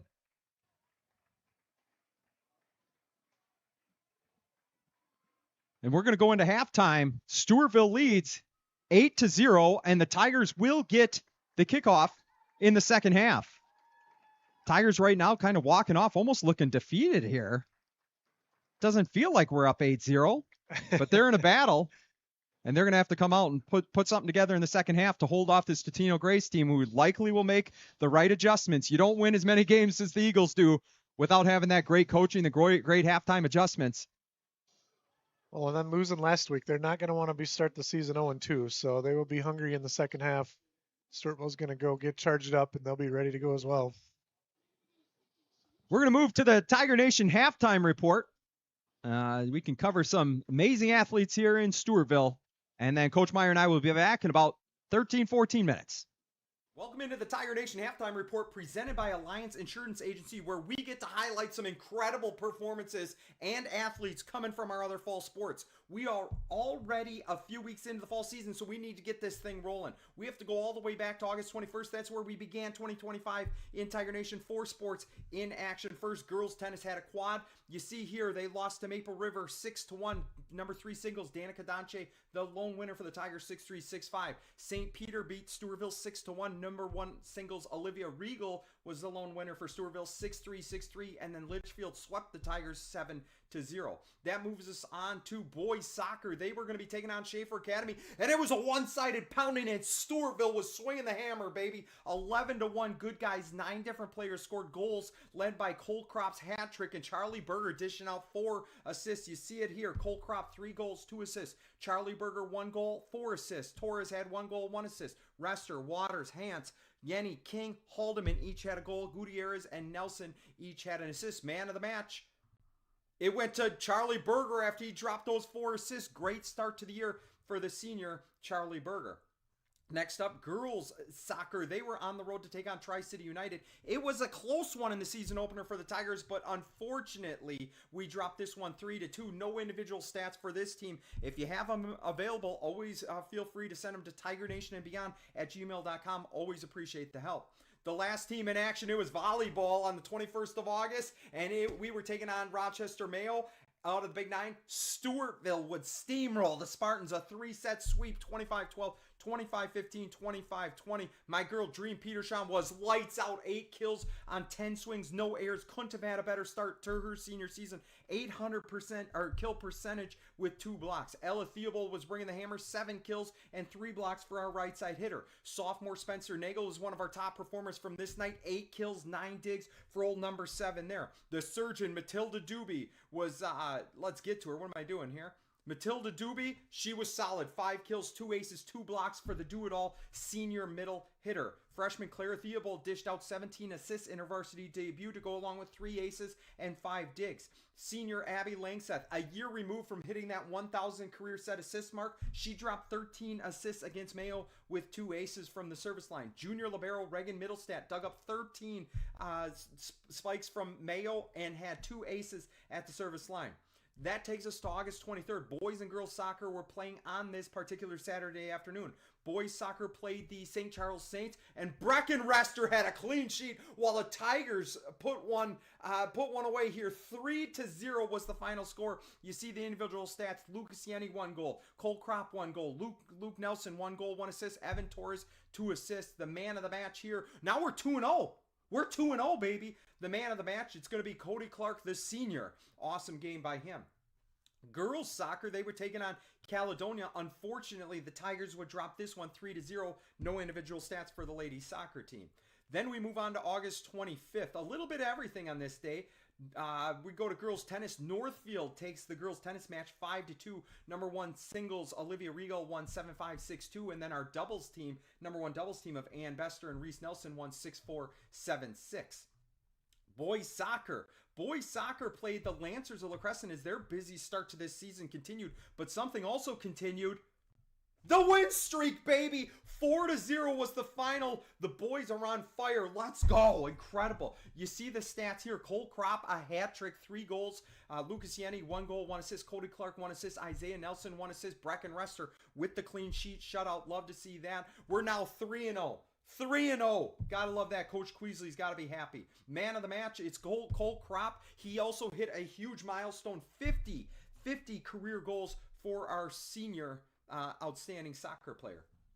Then we moved to volleyball. Volleyball was at home, and they welcomed the Cardinals of Bethlehem Academy, and the Tigers would come out hot in set number 1 and never cool down. It was a straight set victory for the Tigers. Now 2-0. 2-0, baby, after their first 2 matches. 6-0 in set play. The surgeon was operating on this Monday night. She was blocking everything at the net. Matilda Doobie, 7 kills, 5 blocks, 2 digs, and I got my picture with the star player of the night here, Doobie. We even had our fingers taped ready to roll. Ella Theobald does what she does, delivered 7 kills on 64% hitting. Little sister Clara Theobald deserves some credit for setting Ella up. 16 assists on the night for the freshman. Then you have Abby Links at 14 assists, 8 digs, and then her leadership. You can see it here in the picture, but you can see it on the court too. Her leadership, her great presence. Awesome to see the senior stepping up in a big way.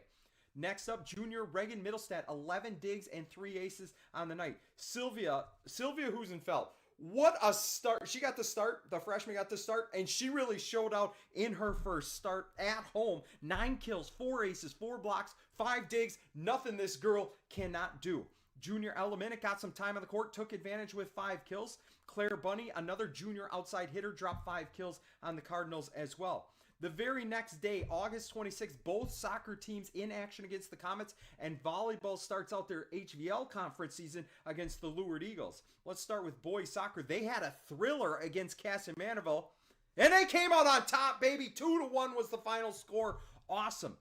That makes them 4-0. 4-0, what a great start. We haven't had a start like that since Drew Simmons was in goal. What was that, back in 2018, 2019, something like that. But anyway, here are your stats. Cody Clark, 1 goal. Luke Nelson, 1 goal. Lucas Yenny, 1 assist. Will Turner, 1 assist. So great start there by boys soccer. They're really playing well. Girls soccer played on the turf in Casson, and the Comets could not be stopped. 6-0 was the final score there. Volleyball, I said they were in Rochester to take on the Eagles of Leeward, and Stewartville coasted, baby. 3 straight sets, double-digit wins in every single set. It was incredible performance by the Tigers. Ella Theobald dropped 5 kills on the Eagles in limited action as everybody got some time on the court. Spencer Nagel had 5 kills and 5 digs. Dream Petershon had 3 kills and added another highlight to her already impressive video reel. Leah Hebel, she dropped 4 hammers on the Eagles. That's 4 aces, all sponsored by Hebel Septic.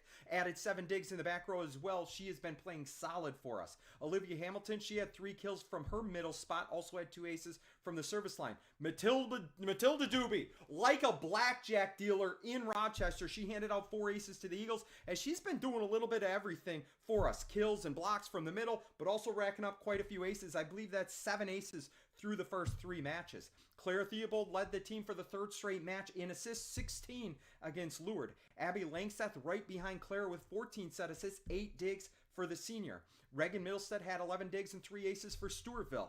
It was a great night, as now the Stewartville volleyball team is 3-0. Boys soccer 4-0. Love to get this start going. Awesome to see. August 28th, now cross country getting into the action. Cross country starting their season. It was the Bill Glomsky Invitational, the 52nd annual Bill Glomsky Invite. This is held at Bear Cave Park in Tiger Nation in Stewartville. Always fun to look forward to. Let's run down what happened. Girls cross country results. In terms of individual statistics, Sella Skirin finished 12th in a time of 22:09. Elise Campbell in 18th, 22:47. Addie Walterman, 40th place, 24:30. I believe that might have been her first cross-country race. I'm not sure. Haven't seen her, but great job by her. Luella Geechee, 50th place, 24:54. Olivia Bunny was our final scorer at 64th place, 26 minutes. Hannah Loftus, Jenna Kine came in 74th and 79th place. Add those top 5 runners together, and Stewartville girls would finish 8th with a score of 170, only 4 places behind the 7th place finisher. There were 13 teams competing in this race, 101 varsity runners, so it was a packed house for sure. Boys cross country results. How about this? We got a Tiger at the top. Nolan Schatz wins it, 17:26. Good for first place. Awesome to see that. Josiah Scruggs, 18:30. Good for a top 10 finish. Jackson Eckerman right behind him, 12th place, 18:39, Asher Langseth, 19 minutes. Jack Horb, 22nd place in a time of 19:12. Those were our top 5 finishers, which we'll talk about in a little bit. Dylan Bruns finished 56, Mason Loftus 108. You add those together, and what do you get? You get a first place victory by our Stewartville boys cross country team, holding down home field advantage, baby, at the Bill Glomsky Invite. We finished with 55 total points. That is a win by 17 places. 17 places! Awesome. Awesome to see Nolan Schatz being at the top. That really helps, but then packing in that bunch 9, 11, 14, 20, because I know that you're going to go back and say, hey, I thought, so-and-so was 10th and 12th. Well, individual runners don't count towards team totals, so this is all added up. 1, 9, 11, 14, 20. Incredible. Great run by our boys, and I believe our top 5 finishers are made up of 3 sophomores and 2 juniors, so the future is looking bright here in Tiger Nation. Cream rises to the top. 16 teams, 818 runners. See the Tigers there at the top. Love it. Love it. And with that win, a Darlin Bakery, I think it's a cinnamon roll. Either way, that's their trophy. Looks delicious after expending all those calories running. Those boys deserve it. Volleyball, they traveled up to Lakeville to take on the defending 4A state champion Lakeville South Cougars. South was as good as advertised. They rolled to a 3-set win. Tigers now drop to 3-1. Ella Theobald led the way with 8 kills and 1 block. Matilda Doobie increased her season total of aces now to 9 with another 2. And with those 3 blocks, she already has hit double digits with 10 stuffs this season. Reagan Middlestat led the team in digs with 14. The lefty also had 1 ace. Dream Petershon was solid at the net. 3 blocks for her, 2 kills, and like I said, in that middle position. Leah Hebel, double digits from the back row, 10 digs for the sophomore Tiger. Claire Theobald, 4th straight match with 10 or more set assists, 11 against the Cougars, also had 5 digs. Abby Langseth added 7 assists, 3 digs for the Tigers. You see her here. She's been fantastic. Love watching her play. Senior right side hitter, Sydney Clark, she had 2 kills and 2 blocks. Just a tough night going against a really, really good Lakeville South team.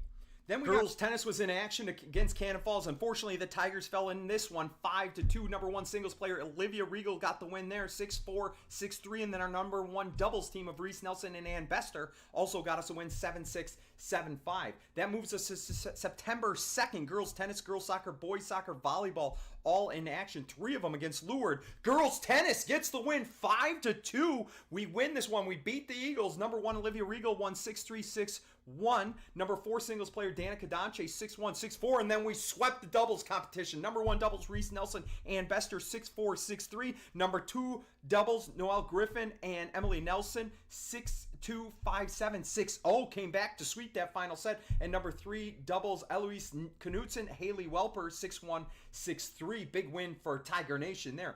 Girls soccer, we played Loyola Mankato. Tigers got the job done, baby. 4-0 was the final score. A win in the girls soccer column. Love to see that. Boys soccer in action. How about this? We beat the Leeward Eagles. That's huge. That is huge. 4-0. Luke Nelson, 2 goals. Lucas Yenny, 1 goal. Noah Root, 1 goal. Cole Kropp had 3 assists. About time. He's been scoring all those goals. He's starting to share with his teammates. Love to see that. Awesome. Evan Torres had 1 assist. Brecken Rester with the shutout in goal. Now 5-0. Still undefeated. Coach Queasley, what a fantastic job he's doing with that boys soccer team. Volleyball was in action Tuesday night against Austin. Clean sweep here. Get out the brooms. 25-12, 25-12, 25-13. In terms of statistics, we got Sylvia Husenfeld, 9 kills. Spencer Nagel, 8 kills, 1 ace. Dream Petershon, my girl, 7 kills, 2 blocks. Matilda Doobie, the surgeon, 7 kills, 1 block, 1 ace. Sydney Clark, 6 kills, 2 blocks. Reagan Middlestat, 22 digs, 22. 6 assists, 3 aces. Abby Langseth, 22 assists. 5 digs. Claire Theobald, 11 assists, 8 digs. Oh, that's what we got for you on the Tiger Nation Halftime Report. Appreciate you tuning in. It was presented by Alliance Insurance Agency. Stay tuned. We got second half action. Stewartville against Totino-Grace football. 2 more quarters of fantastic football, and I can't wait. Stay tuned.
We're back for second half action.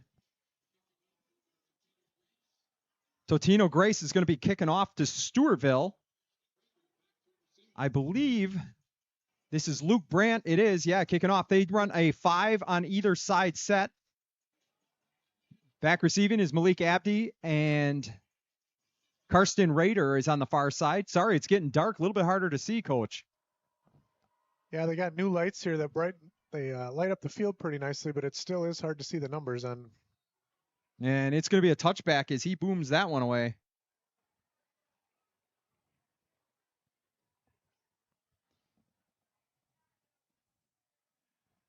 Well, it'll be fun to see the coaching adjustments that are made here in the second half. What did each coach bring up and want to improve on? I'm sure we're going to find out here as to what happens here early on as to what they were looking for to do. So Stewartville up 8-0 in the third quarter. We'll see what Coach Muller is going to focus on here in the second half. We got trips to the right, Abdi in the backfield. Hard count. Almost got Bizzall to jump here on the near side defensive end. Here comes Abdi. Off tackle, cuts it back. First play of the second half. Oh, Jaden Miller makes a touchdown saving tackle, but holy cats. Yeah, great job there by the offensive line, giving him a crease. And as we talked about in the first half, Malik uses those shifty hips, gets through, and accelerates once he puts that foot in the ground. Touchdown saving tackle, to say the least. What a run there by Abdi. And there's another one up the middle. As there's guys going flying everywhere. Lofgren jumps over the pile. And two carries, 2 first down, 28 seconds. I think we got our answer of what Stewartville's going to focus on in the second half. Offensive line looks motivated here to just keep a body on a body. I watched Jansen on that first one, and he had a guy, much bigger than him, but he did a good job of locking up and turning him the way he needed to. Wellick in the backfield. Now we're across midfield at the 42-yard line. Ooh, good play there. Coming through, that was Hardinger. He had 11 tackles last week from that defensive tackle position. Little bit undersized, but his motor is always going. Kind of reminds you of an Eli Shy build. So I was just thinking, it reminds me of Goodman and Shy, and high motor. Might be a little undersized, but it doesn't mean you can't do your job up front. I believe we got Ethan Monty at the right guard position. They must be giving Goodman a break. Lofgren still on the left guard position. Quinn Potts left tackle. Jansen right tackle. I think Billings is still at center. Height went in motion. They're going to do a counter to Abdi to the left side. He makes a guy or two miss. You always wonder how many broken tackles he racks up in a night. Yeah, he doesn't seem to just go down right away. He bounces off of guys every play. Thanks to everybody out there watching, providing some feedback for our broadcast. Always rely on you for feedback as we don't really have the YouTube live stream here. Sometimes we'll pull it up on the phone just to make sure, but trying to watch the game and run everything else, we rely on our fans out there to say, hey, turn Coach Meyer's microphone down. He's getting too loud. Here's a sweep to Abdi. Potts has got his hands on somebody. Continues to block. Abdi makes something of nothing. Gets to the 35-yard line. And it's going to be 4th down and 1. How many times were we in this situation in Totino-Grace territory? 4th down 3 or 4 times in the first half. And Coach is going for it. Yeah. I imagine you're just going to follow Mickey Height and Peyton English off the left side. Quinn Potts, let him set the edge. Ooh, try the hard count.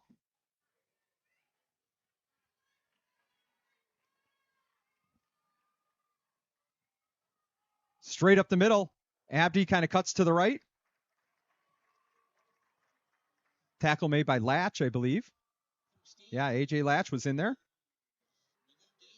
Good drive there by the offensive line, giving him a couple yards. H-backs leading the way.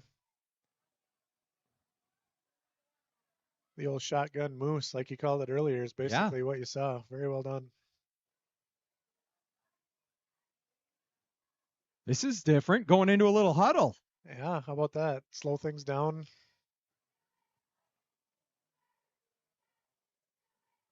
So 8:47 to go. Stewartville up 8-0. Look at this. Wellick is split out wide. We're in the Wildcat right now. Abdi's going to take the snap. He's just going to run forward. He's following English. He's following Height. He's still on his feet. Gets down to the 21-yard line.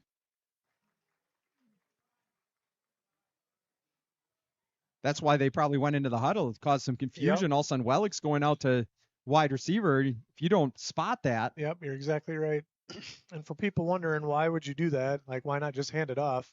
It's a numbers game where now you have your best ball carrier and Malik getting the ball, and there's one less guy in the box. So it's a good idea. Yeah, because Vince isn't going to block anybody after he hands it off. There goes Vince out to the far side, him and Buckmeyer. Abdi's in the backfield with Height and English in front of him. And good tackle there by number 21, Van Volker. It's going to be 3rd and short as Stewartville's using all their downs tonight. It almost feels like me on a golf course. I paid for the shots, coach. I might as well swing 8 times on this par 3.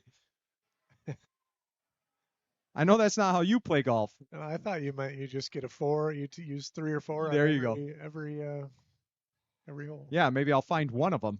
The other ones go in the weeds.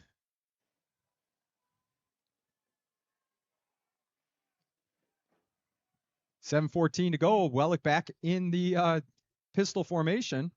Abdi behind him, trips right. It's Spencer, English, and Height. If I had 3 guys to pick to block for me, those would be the 3. And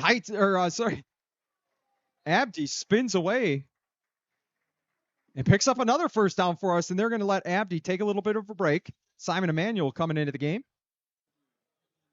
I have a feeling Abdi's going to average at least 20 carries a game. Well, at this point, it just looks like their best way to move the ball for the first 2 weeks of the season, and they'll lean on him if they need to. And yeah. I know, every high school running back in the state wants to get that ball 20 times if you give it to him. Here's a handoff to Emmanuel out the left side. Zeke Spencer clears it out. Emmanuel gets down to about is that the 7-yard line?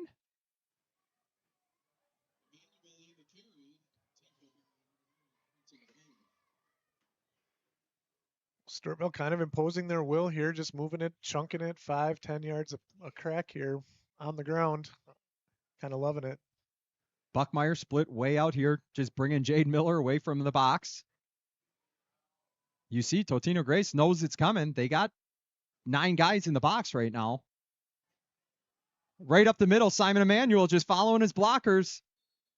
I don't think he got in. I think he's just short, but we do get a first down, so it's going to be 1st and goal from the 1, and here comes Abdi. And I would imagine the Moose package is going to be what we'll see. You want to talk about the most effectively used Moose package back in, 2023 when we went against Cass Mandeville. Owen Sicking 5 touchdowns that night, and I bet 4 of them came from the Moose package. Yeah, good memory. Well, that was great. Who was our cameraman that night? The San Francisco, wasn't it the 49ers turf it was guy? Ryan Bernez. Wasn't it? Was it? Yeah. I think you're so. talking about the section game. The section game at Mayo. Yeah, it was at Mayo. Yep, it was. Here comes Abdi in the Wildcat. He's just going to run right through the middle. Well, the offensive line has to feel very proud of what they just did. That's exactly how you want to come out of half. And just like I said, impose your will. Open up holes. Malik and Simon doing their thing, carrying the ball. Great drive coming out of half. Putting another score on the board. Coach Muller, one of those guys, he's going to take what you give him, and running the ball is our best option. 14-0, 5:32 to go. You got Abdi in the Wildcat, English next to him, Height in the H-back position. Buckmeyer and Wellick, they're going to run it up the middle again. He spins out, gets hit. Did he carry it across the line? Theo Jacob came in flying in and knocked Abdi back. They're going to say he did not get across the goal line.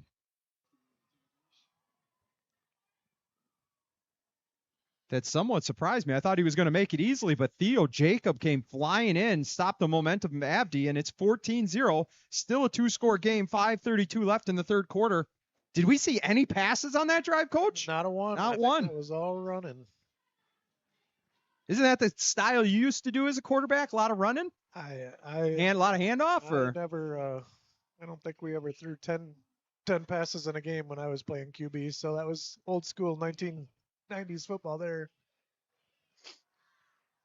So the Tigers, a little bit different look to their offense than what we're used to. So used to the 1 minute, 2 minute NASCAR packages with 10 minutes left in a quarter. But not now. We're grinding it out, letting the big cats eat. And when you have a great defense, it's a great formula for winning. The clock keeps ticking when the ball's on the ground, and you know your defense is going to be real salty and hard to move the ball on. So it's a fabulous formula for winning football games. It might not make the crowd. We don't get to hear the kickoff song as many times as we did in the last few years, but you'll still win a lot of games that way. Coach Muller always says there's one statistic or one metric that they go by, and that's what's on the scoreboard at the end of the night. They don't care how many total yards they have or how many points they put up as long as they get the win. That's the number one priority, and right now we're up 2 touchdowns to Totino-Grace. The funny thing was, Coach, I wrote in my notes, and if I pull it out of my backpack, I would show you. I was going to make a bold prediction in our pregame talk, but I mistimed the pregame show, so we didn't have much time to talk. But I was going to say my bold prediction was that we would onside kick it because of how fast the front line drops back for Totino-Grace. Well, Coach Tomalolo still on his feet. Uh-oh. Here comes Eli Shine, never giving up.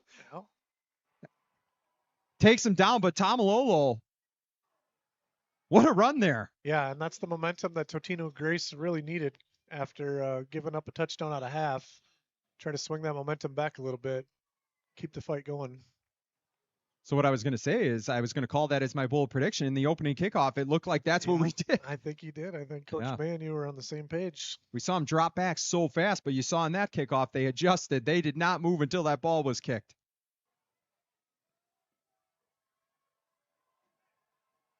So you got Bergen and Schutte on the near side. Here comes Jaden Miller, fake, and Cohn's going to take that one himself. Ooh, big hit on the far side. Simon Emanuel and Peyton English, I believe, are the last 2 to get off that pile. My old trick in youth football, wait till as long as you can so it looks like you were the one that made the play, but I think those 2 actually did. It's going to be 2nd down and 6. Cohn getting the majority of the snaps, so Sarch nor Herbst, who were the 2 quarterbacks we saw last week. Hard to prepare for quarterbacks you never see. All right. They got that 2 wing back with Tomalolo. They fake the handoff to Bergen. Tomalolo right up the middle. And he picks up about 3 yards. It's almost like Mike Allstott. Wasn't he number 4? No, he was 40, wasn't he? 40, I think. I was going to say. We see Totino-Grace coming out the same way the Tigers did and just trying to keep it on the ground and doing what worked for them. They're finding yards here. And you talk about how Coach Muller, a lot of times we discuss his strategy and the way that he's more of a chess player thinking moves in advance. You saw Bergen go in motion there on the wing, and they love to give it to him. You imagine one of these times they might think that Tomalolo is going up the middle, and they're going to hand it off. And that one they do to Jacob coming to this far side. They stretch it out. Buckmeyer does a good job of setting that edge, making him turn back. But does Jacob get the first down? It's awfully close. Boy, they're a quick to point tonight. Stewartville's a hard team to run the ball to the edge to. There's just so much speed out there. You saw Buckmeyer's discipline, making sure he turns it in, and there's just so many fast guys coming at that point. So, they picked up 3 there that they needed, but there wasn't going to be much more than that. We talk about the run game. Stewartville ran every play on their first possession of the second half. Totino-Grace is now doing the same. We're 3 minutes away from the fourth quarter, right. Coach. That's my point. As the game goes much faster, and there's a lot of running, and with Coach Haynes' defense, they're going to have to take a shot at some point. It's when is it coming? I formation. Cohn drops back to pass. He's going to let that one fly. Oh, coming across the middle. That's number 28, Buchanan. And you said it. You sound like Tony Romo back here calling your shot there. Yeah, the timing was nice from Totino-Grace's coach. Helped me out there. They ran the tight end straight up the seam, which took the safeties deep, and that left the corner on a deep dig right across the middle. Great pass by the quarterback to put it right on the spot. New set of downs on the 18-yard line. But a beautiful play there for Totino-Grace. That was nice. So Buchanan and Bergen are the wingbacks. Tomalolo, there goes Buchanan. They're going to go Tomalolo up the middle. Tommy Lofgren gets a hold of his legs. Peyton English comes to push him back. And they pick up, I think, just 2, so it'll be second down and 8. Buchanan's another new face that we see out there now. He's likely taking the spot for Jaden Miller, giving him a break as he's been on defense. So Tomalolo, Theo Jacob, Schutte are your skill position players. And Cone, Henry Cone, still at quarterback. So Schutte and Jacob split out wide. Tomalolo next to Cone in the backfield. Here's Bergen on this. I wonder if they'll send him on a route. Here comes across. Here's Tommy Lofgren chasing him down. Gets him to throw away as Lofgren lays a hit on Cone. And it's going to now be 3rd and 8. Good pressure there by Lofgren. Good pressure and then good discipline by Mickey Height. We saw that exact play in the first half work because the linebacker's eyes were they got drawn in by the fake. But the bootleg on that, with good discipline, he was all over the tight end running a little whip route there. 2:13 to go in the third quarter. Totino-Grace is driving. The Gold Rush trying to hold off. Cone in the backfield in the shotgun position. Here comes Jacob.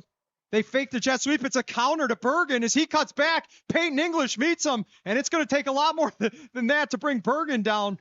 But great team tackling there, Coach. You saw the fake jet sweep to Jacob, and then they brought Bergen back from that wingback position and handed off on the counter. Yeah, the timing on that was just slightly off for Totino-Grace, but they got the ball where they needed it to. Still turned out to be a positive yardage play for them, just not as much as they were hoping. So Jaden Miller back on the field, their dynamic playmaker. Bergen's out there. Tomalolo. You got to watch Bungie here. That tight end, he likes to slip out. So 87 from that tight end position is one to watch. Tomalolo's in the backfield, 4th and 7. It's going to be a timeout. Totino-Grace, Coach Anderson and his staff must have saw something they didn't like, or at least the way they were matched up. They got to get this one right, Coach. 1:26 to go in the third quarter, down 2 touchdowns. This is an important drive to put some points on the board, especially with how much time Stewartville took off the clock to open the second half. Yeah, we're getting to the point where you don't know how many more possessions you're going to get, and when you're down here on the 15-yard line, 4th and 5, this is a huge play for both teams. You got to figure it's a pass. Unless they try some trickery of like a reverse or something of that nature, I imagine that Cone is going to roll out, or like you saw before when they're taking guys a little bit long and then dragging somebody across the middle of the field. Yeah, I have a hunch you're right. They probably noticed that Stewartville went to a little bit of a softer shell there with their defensive backs and maybe didn't like the route combination that they had called. So we'll see what they do here coming out. It's one of those timeouts that if you can create a score off it, well worth it. Because you got to get this one right. If you give it to Stewartville, they got 85 yards to run the clock down, and their run game in the second half has been outstanding. You got Cone under center. In the backfield now is Landon Bizzall. He's going to drop straight back. He's going to run this one on a quarterback draw. Peyton English meets him, but that's well in front of the first down marker. As they move the sticks, it's now going to be first down and goal from the 5. If that was a design quarterback draw, they couldn't have played that better, Coach. Yeah, because Stewartville brought a blitzer. It got picked up really well by the running back that was behind the QB. If it was a design draw, you're exactly right. What a great play call. If it wasn't, what an amazing job by the quarterback to see that he had room right up the middle. Big play for Totino-Grace to keep their momentum here. So now you got Bergen and Tomalolo in the backfield. I'd imagine it's a heavy dose of those two guys with 5 yards to go and 4 plays to get there. No, they're going to throw it. Little out pattern to Tomalolo from that fullback position.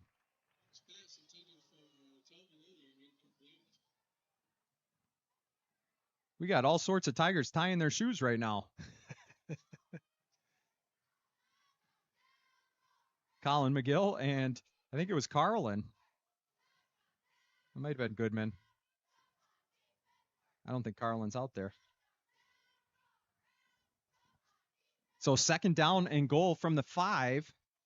Still 3 plays. There you see Bergen in that wingback position. They like to get him moving. They hand it off to him. He's going to get a full head of steam. Is he going to get all the way in? He does, as Bergen's in for the score.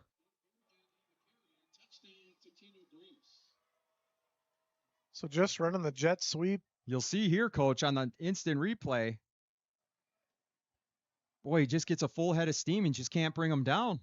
And Stewartville didn't play it poorly. It's just there was he probably only needed 3 yards and he got 3.5.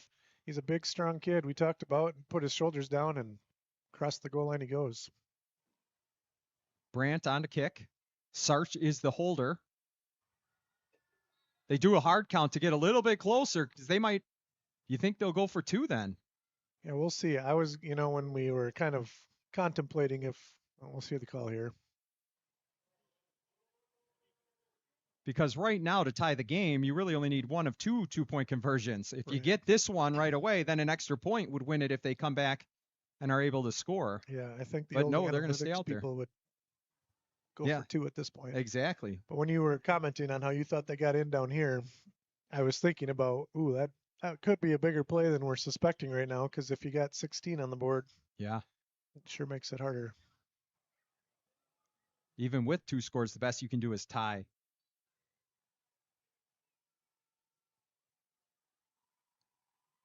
Sarch, high snap, he handles it. It's blocked! It's blocked, Coach! Is that Zeke the Freak Spencer?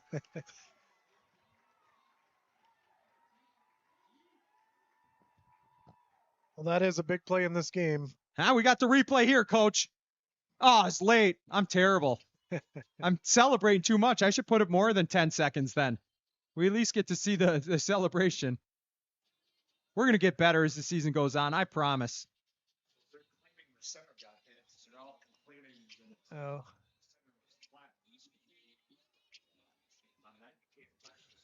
Yeah. I think that's Coach Anderson, maybe, out at midfield, asking to talk to the white hat. So 14-6 Stewartville, 43 seconds to go in the third quarter. 2 drives that were dominated by the run game. You did have that one nice crossing pattern by Totino-Grace at the perfect time when Coach called it up here in the booth. We should each throw in a buck and get a Powerball, Coach. 1.7 billion? Is that tonight? Yeah. No, sorry, tomorrow. Tomorrow. Okay. So if you give me a buck, they might not have broadcasters next week. We'll be at some all-inclusive resort. We're going to have some really nice equipment. Yeah, somebody else running it. I'll tell you that. Somebody that knows what they're doing on this computer.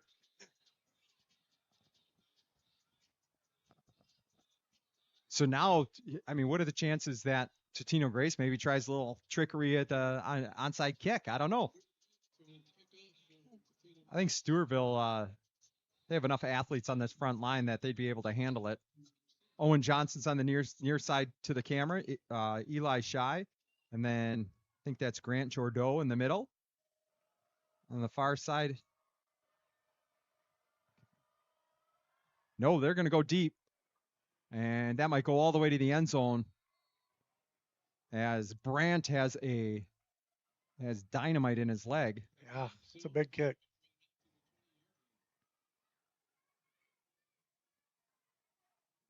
So another touchback, and Stewartville's offense, I would imagine, is going to go out there and try to burn some clock. So if they finish in the end zone and take off 5-6 minutes off this clock, Coach, you're sitting in pretty good position. Absolutely. Every first down from this point on for Stewartville is, it's not only holding on to the ball, but it's time off the clock. It's 2-3 minutes.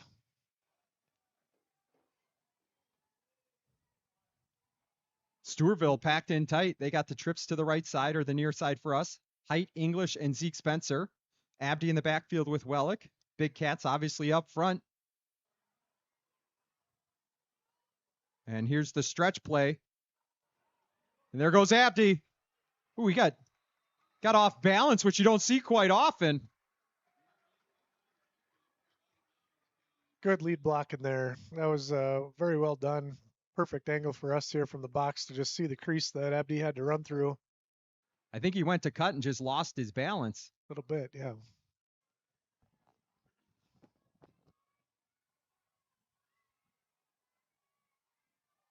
So just like you said, every first down, unfortunately, we went out of bounds, so the clock is stopped at 37 seconds.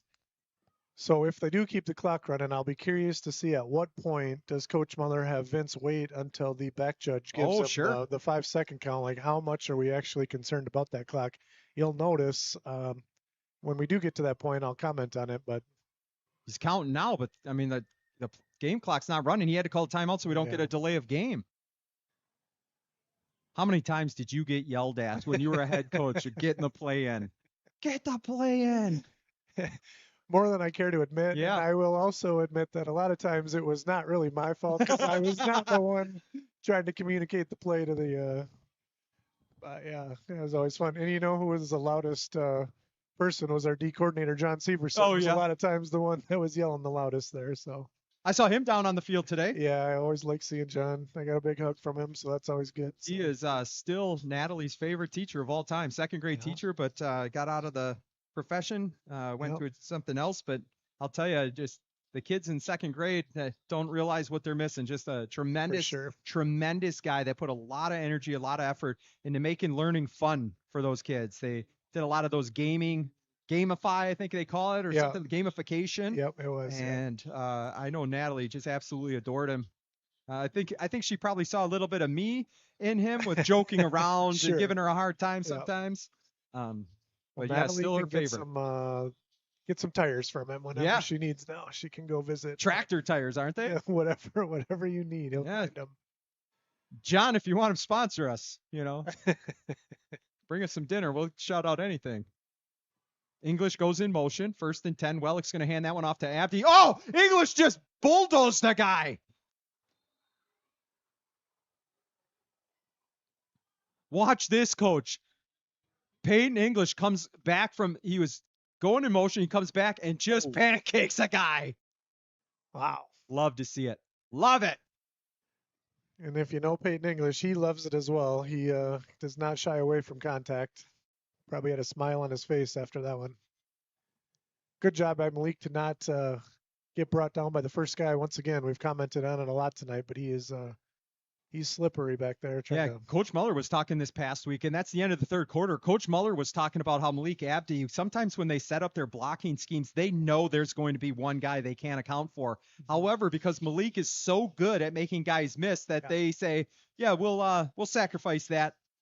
So for sure, that's a valuable weapon to have in a back. I'm trying to think of what running back does Malik Abdi remind me of? Probably like an Owen Sickink in terms of like a change of direction. Yep.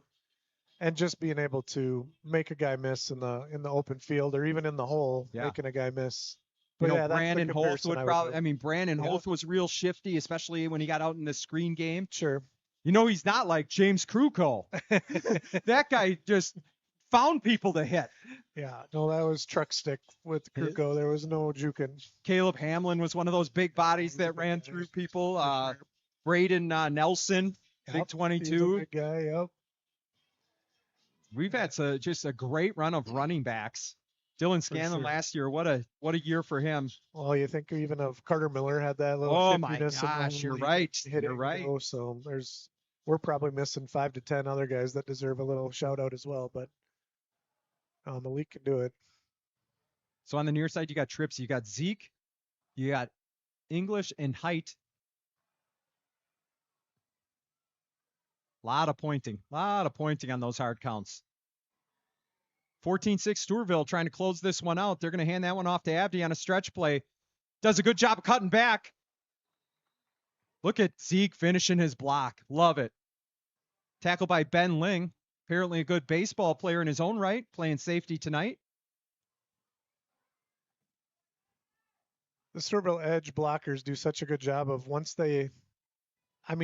Totino-Grace is fighting off of the blocks. And so once the Stewartville blocker loses the block, they just go to the next guy. And so then when Malik does make that player miss, they're already engaged with another player. It's it's just good fundamentals. They do such a good job of it.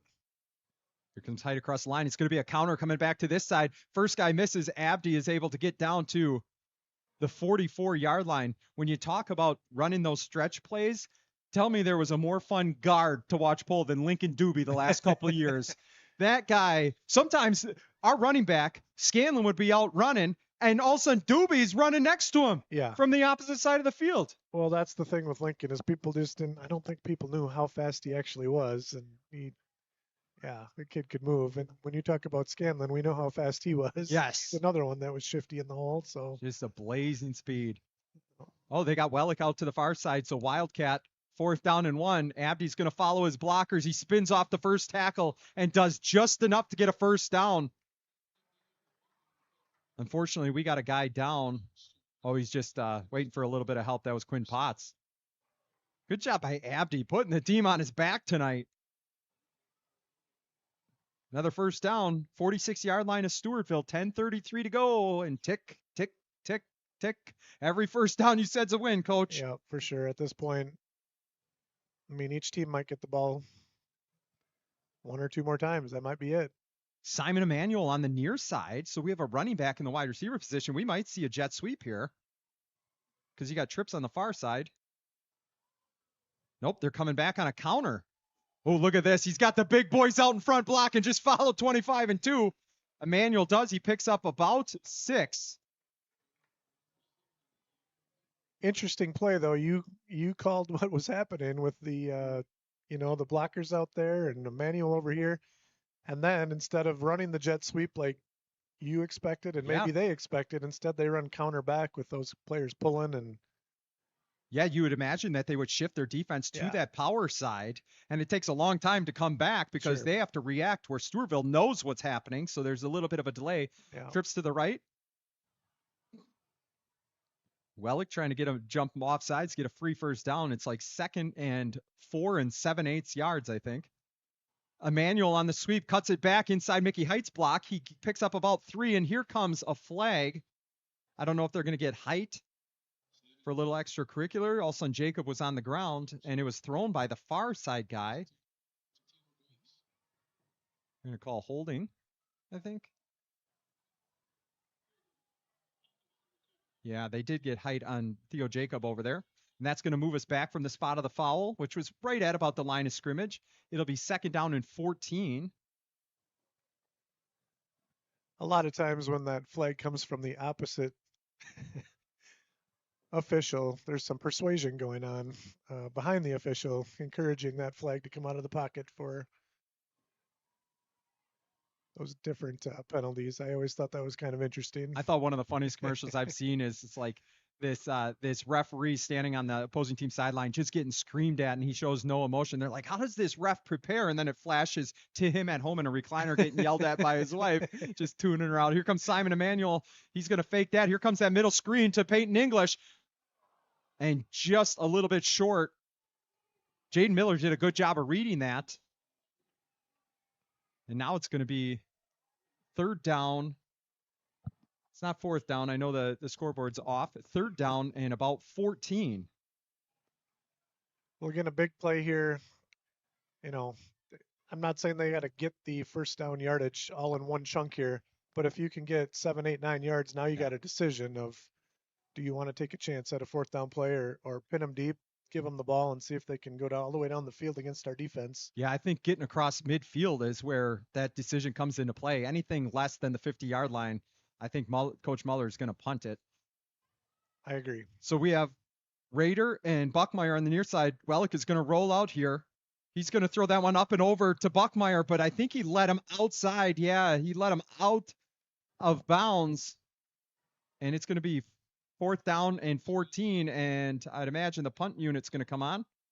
How about Buckmeyer catching that ball? Yeah, that was an Keep it impressive just catch. fingertips and trying to get a foot down. I'll tell you, last week, Mickey Height made a catch that was it the 2-point conversion? I'm not sure, but it was in the far corner of the end zone, and he made an incredible catch. The feet didn't stay in, but just to be able to get his hands on it, just like you saw Buckmeyer on the near sideline. 4th down and 14. And back to punt, Pierce Eastman. Younger brother of Luke Eastman, one of the shutdown corners for us last year on that state championship team. Luke and Isaac Larson did a fantastic job. Like we talked about in the pregame show, lost all of our defensive backs, Jace Kluk, Parker Wong, and the 2 safeties that were gone as well.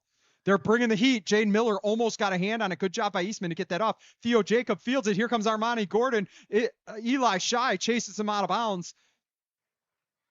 And Jacob goes out at about the 42-yard line. So pretty good field position to start this drive. Down 8 points, 8:30 to go in the game. The gold rush is going to be tested, Coach. Well, and here we go. I just can't tell you how much fun I think this is. A great team coming down to Stewartville to play, and we are looking at our defense having to hold tight here with 8:30 to go in the game. This is awesome.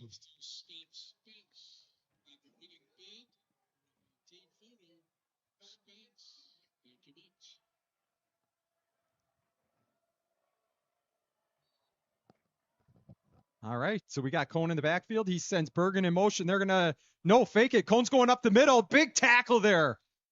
I think that was Carson Goodman. You can tell these teams are kind of figuring each other out. Their staple plays are, Stewartville had the jet sweep secured there as well. They get the quarterback draw or the quarterback power right behind it. They're all over that as well. So, again, Totino-Grace is going to have to find something else. So I don't know if they can keep those two plays and go all the way down the field. We'll see.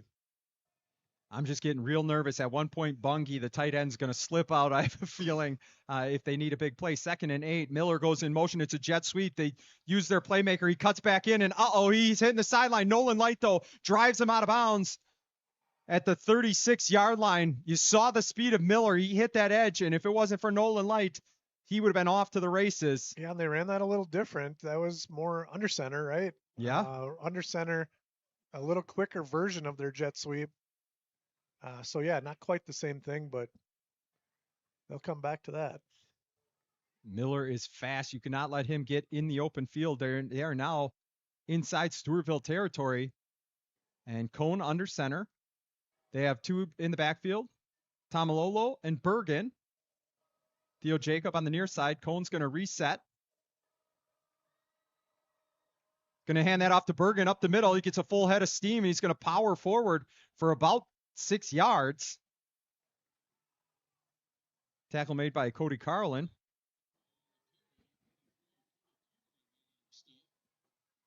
So 2nd down and 5, we'll call it.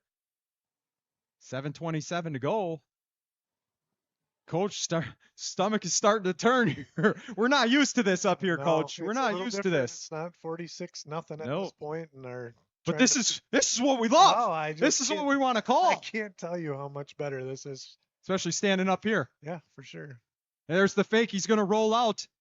There's Bungie, the tight end. I said he was going to slip out at some point. Luther Bungie, the 6'5" tight end, senior. And the momentum a little bit, starting to swing. You can see the little bit of pop and hop in the step of the Totino-Grace players. You can see Stewartville Tigers just looking a little bit fatigued, a little beaten down.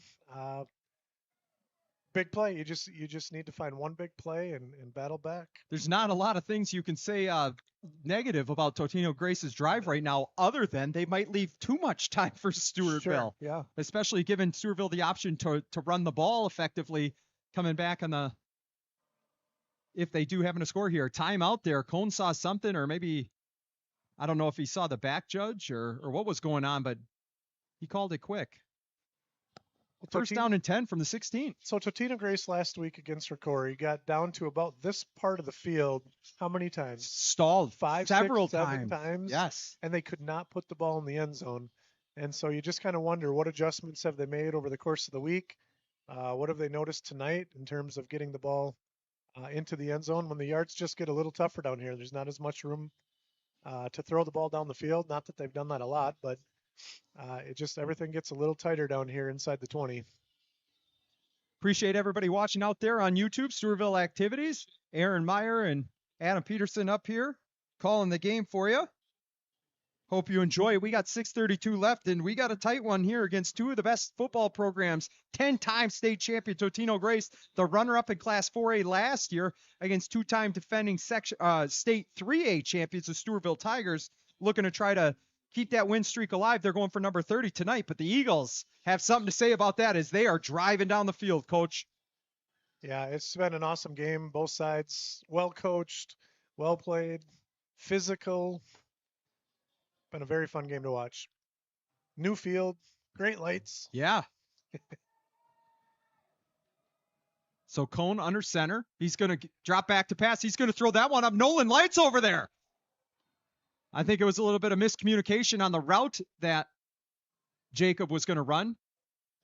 Again, though, well outside of the range of any of our defensive backs. So I guess if you're going to make a mistake, get rid of it too far. Yeah, and it looked like Jacob just kind of got hung up there in the middle. I'm not sure who he bumped into, but fortunate for the Tigers that they were able to get him off his route a little bit.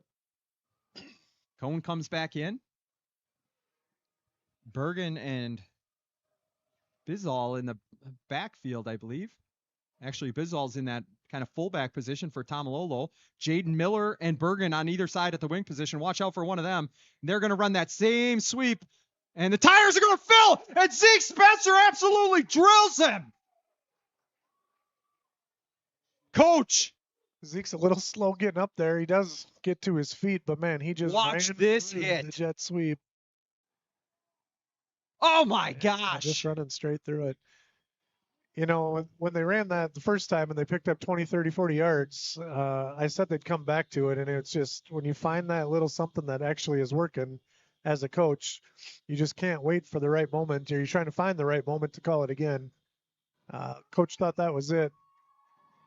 Fans are getting loud here. 3rd and 7. You talked about getting into this territory. Is the defense going to be able to hold up?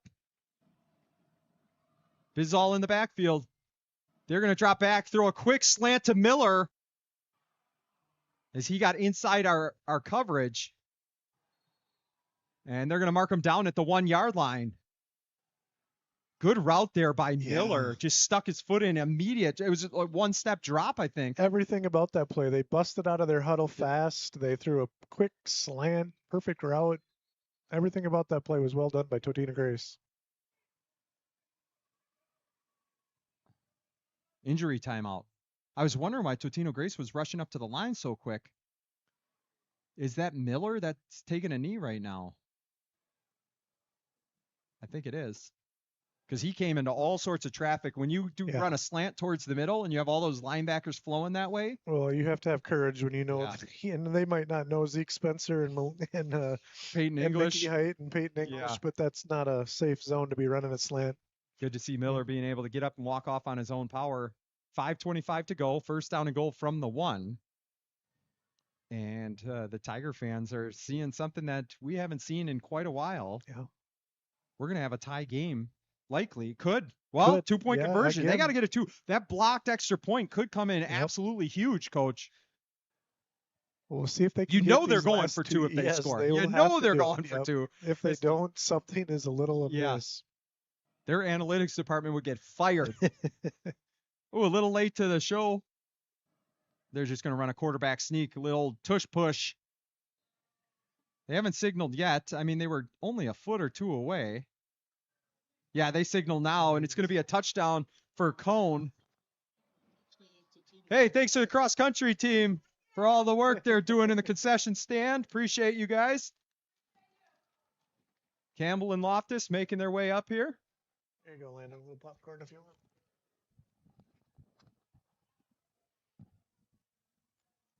So here it comes. It could come down to this, Coach. 2-point conversion. 14-12, 5:15 to go in the game. Can Stewartville hold strong? Watch out for the hard count. Yeah. Watch out for the hard count just to get that extra 1.5 yards or whatever they have. We saw it on their extra point. They did it. Well, all coaching staffs will have 3 or 4 2-point conversion plays that they've worked on all week. So we'll see which one they like, which one they go to in this situation. Cone under center. Here comes Jacob in motion. They're going to pass this one. And they get it. Good fake on that. Everybody thought we were going up the middle, and the fullback slips into the flats, and we got ourselves a tie game. Let's see what we have here, Coach. Let's see if I picked it up. Bizzall just came out of the backfield at the fullback position, just ran a quick to the flat. Yep. And a pretty good job. Sneaky little action there from the receiver to throw a little block on the we can watch it again. Watch it again. I think it's number 11 comes in, kind of sets a little pick for the fullback. Oh yeah, you're right. Sneaks into the flat. So a well-designed play, kind of a little. Let's restart that. I don't know if it's going to catch it all. Nope. That's all right.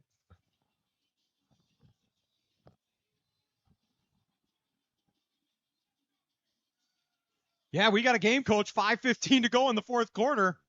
If it wasn't for this delicious popcorn, we'd be talking a little bit more. I know, right? 5:15, a lot of time. They can run the ball if they want. And really, at this point, we talked about how every first down matters. It still matters to run the clock because you certainly don't want to give the ball back to the Totino-Grace Eagles with the momentum they're feeling right now. All I can say is if I'm Rory Swanson on the sideline right now, I'm a little bit nervous. All right, boys. Malik, just take it right into the end zone. Just take it right into the end zone. And you're going to see Brandt, kick one to the scoreboard probably here. Yeah, well, he's going into the wind a little bit. I'm sure the wind has died down, but I took the dog on a walk today and was thinking about how much difference the wind was going this way versus the other way. Oh, he just puts that one higher. I think we're going to have a chance for a return. Rader's going to field that one. He's got blockers out in front of him. He's patient as he hits the hole. He gets about to the 29-yard line. Better than a touchback. For sure. 5:09. Here we go. That offensive line's got to get some juice, open up a few holes, and we'll see what happens here. Totino-Grace is going to be feeling a little bit better, certainly about where they're at, but they're going to have some excited defensive linemen in there fighting right now. So out on the field for us, wide receiver Buckmeyer on the near side. You also got in the slot position Mickey Height. English and Abdi are kind of in the backfield. Height, a little bit confusion on if he's supposed to be on the ball or off. Wellick with Abdi. They're going to do a sweep out here. Boy, Mickey Height just locked his guy up. Oh, good cut back there by Abdi. Makes it all the way down to the 41-yard line. What a run there by Abdi to cut it back. But Height, give him credit. He came from that slot position. Instead of having the two H-backs next to each other, they've now moved Height further outside on those stretch plays. And Buckmeyer as well, getting a good job there, pinning his guy to the outside so that he could cut right behind him. Well done. Good Historically, if you think about our best stretch running plays, it's when our wide receivers block well. You think about Tegan Malone, Henry Cheddar, Parker Wangan a couple of years ago. Our wide receivers being willing to block downfield was the difference. Here's the handoff to Abdi up the left side. He's going to fall forward to about the 45-yard line, and we got 4:33 to go as Stewartville's trying to methodically move it down the field. What killed us on the last drive, Coach, was the 10-yard holding penalty. Sure. Yep. If we can get 3, 4, 5 yards on a carry, we're just fine. It's when we were put in a second down and 15 that it became a problem. So keep it clean. Yeah. Keep getting forward momentum. With 4:12 on the clock and it's still running. And think about how clean of a game this has been. There's probably been 5, 6 penalties, and that's it. Both stretch play to Abdi. He's got Goodman out there blocking, pulling. Abdi does such a good job of putting his foot in the ground and then working upfield. We'll see where they mark it. They're going to say third down and short. Just across the 50-yard line, he's going to need about a half yard. And honestly, that's not the worst thing in the world because the clock keeps ticking, and they only need a yard here to pick up another first down. Totino-Grace, a little bit out of sync. They're going to hand that one off to Abdi off the left side. He's following his blockers, even had his hand on the back of, I don't know if it was Zeke or Mickey Height. And Simon Emanuel's going to come on to give Abdi a little bit of a break. As you know, we'll need him. Carlin gives Zeke Spencer a little bit of a breather. Ball security too, Coach. Hold on to that ball because I would imagine Totino-Grace, if one guy's holding you up, he's going to be coming, trying to punch that ball loose. Rory Swanson over here, warming up. You know, Leslie Koondert style. What I was thinking. I mean, the only difference is Rory hasn't missed the net and gone into the end zone yet on a practice kick. Here comes Simon Emanuel up the middle. How could you not love that guy? Miss having Leslie around Leslie the building. Koondert, the energy. Yep. Had scored a touchdown last year on senior night. He sure did. Second down and 8.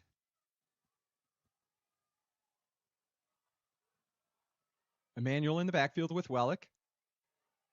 Wellick moves Height in motion next to English. Here's the stretch play to Emanuel. They're trying to get to the edge. Great job there by number 9, Quentin Haar. He's made a few good plays, number 9. Yeah, the Totino-Grace defense has made a nice adjustment where they were getting too much penetration into the backfield. They've been running flat. As soon as they get a yard deep, they get flat, and they've been finding the ball carrier a little more effectively in the second half. Coach Muller calls a timeout, 2:10 to go. With it being 3rd and 10 here, this becomes a pretty big play. You don't want to be facing a 4th and 10 from the 45-yard line trying to make a decision. They need to pick up 5, 6, 7 yards here would be key on this down right here.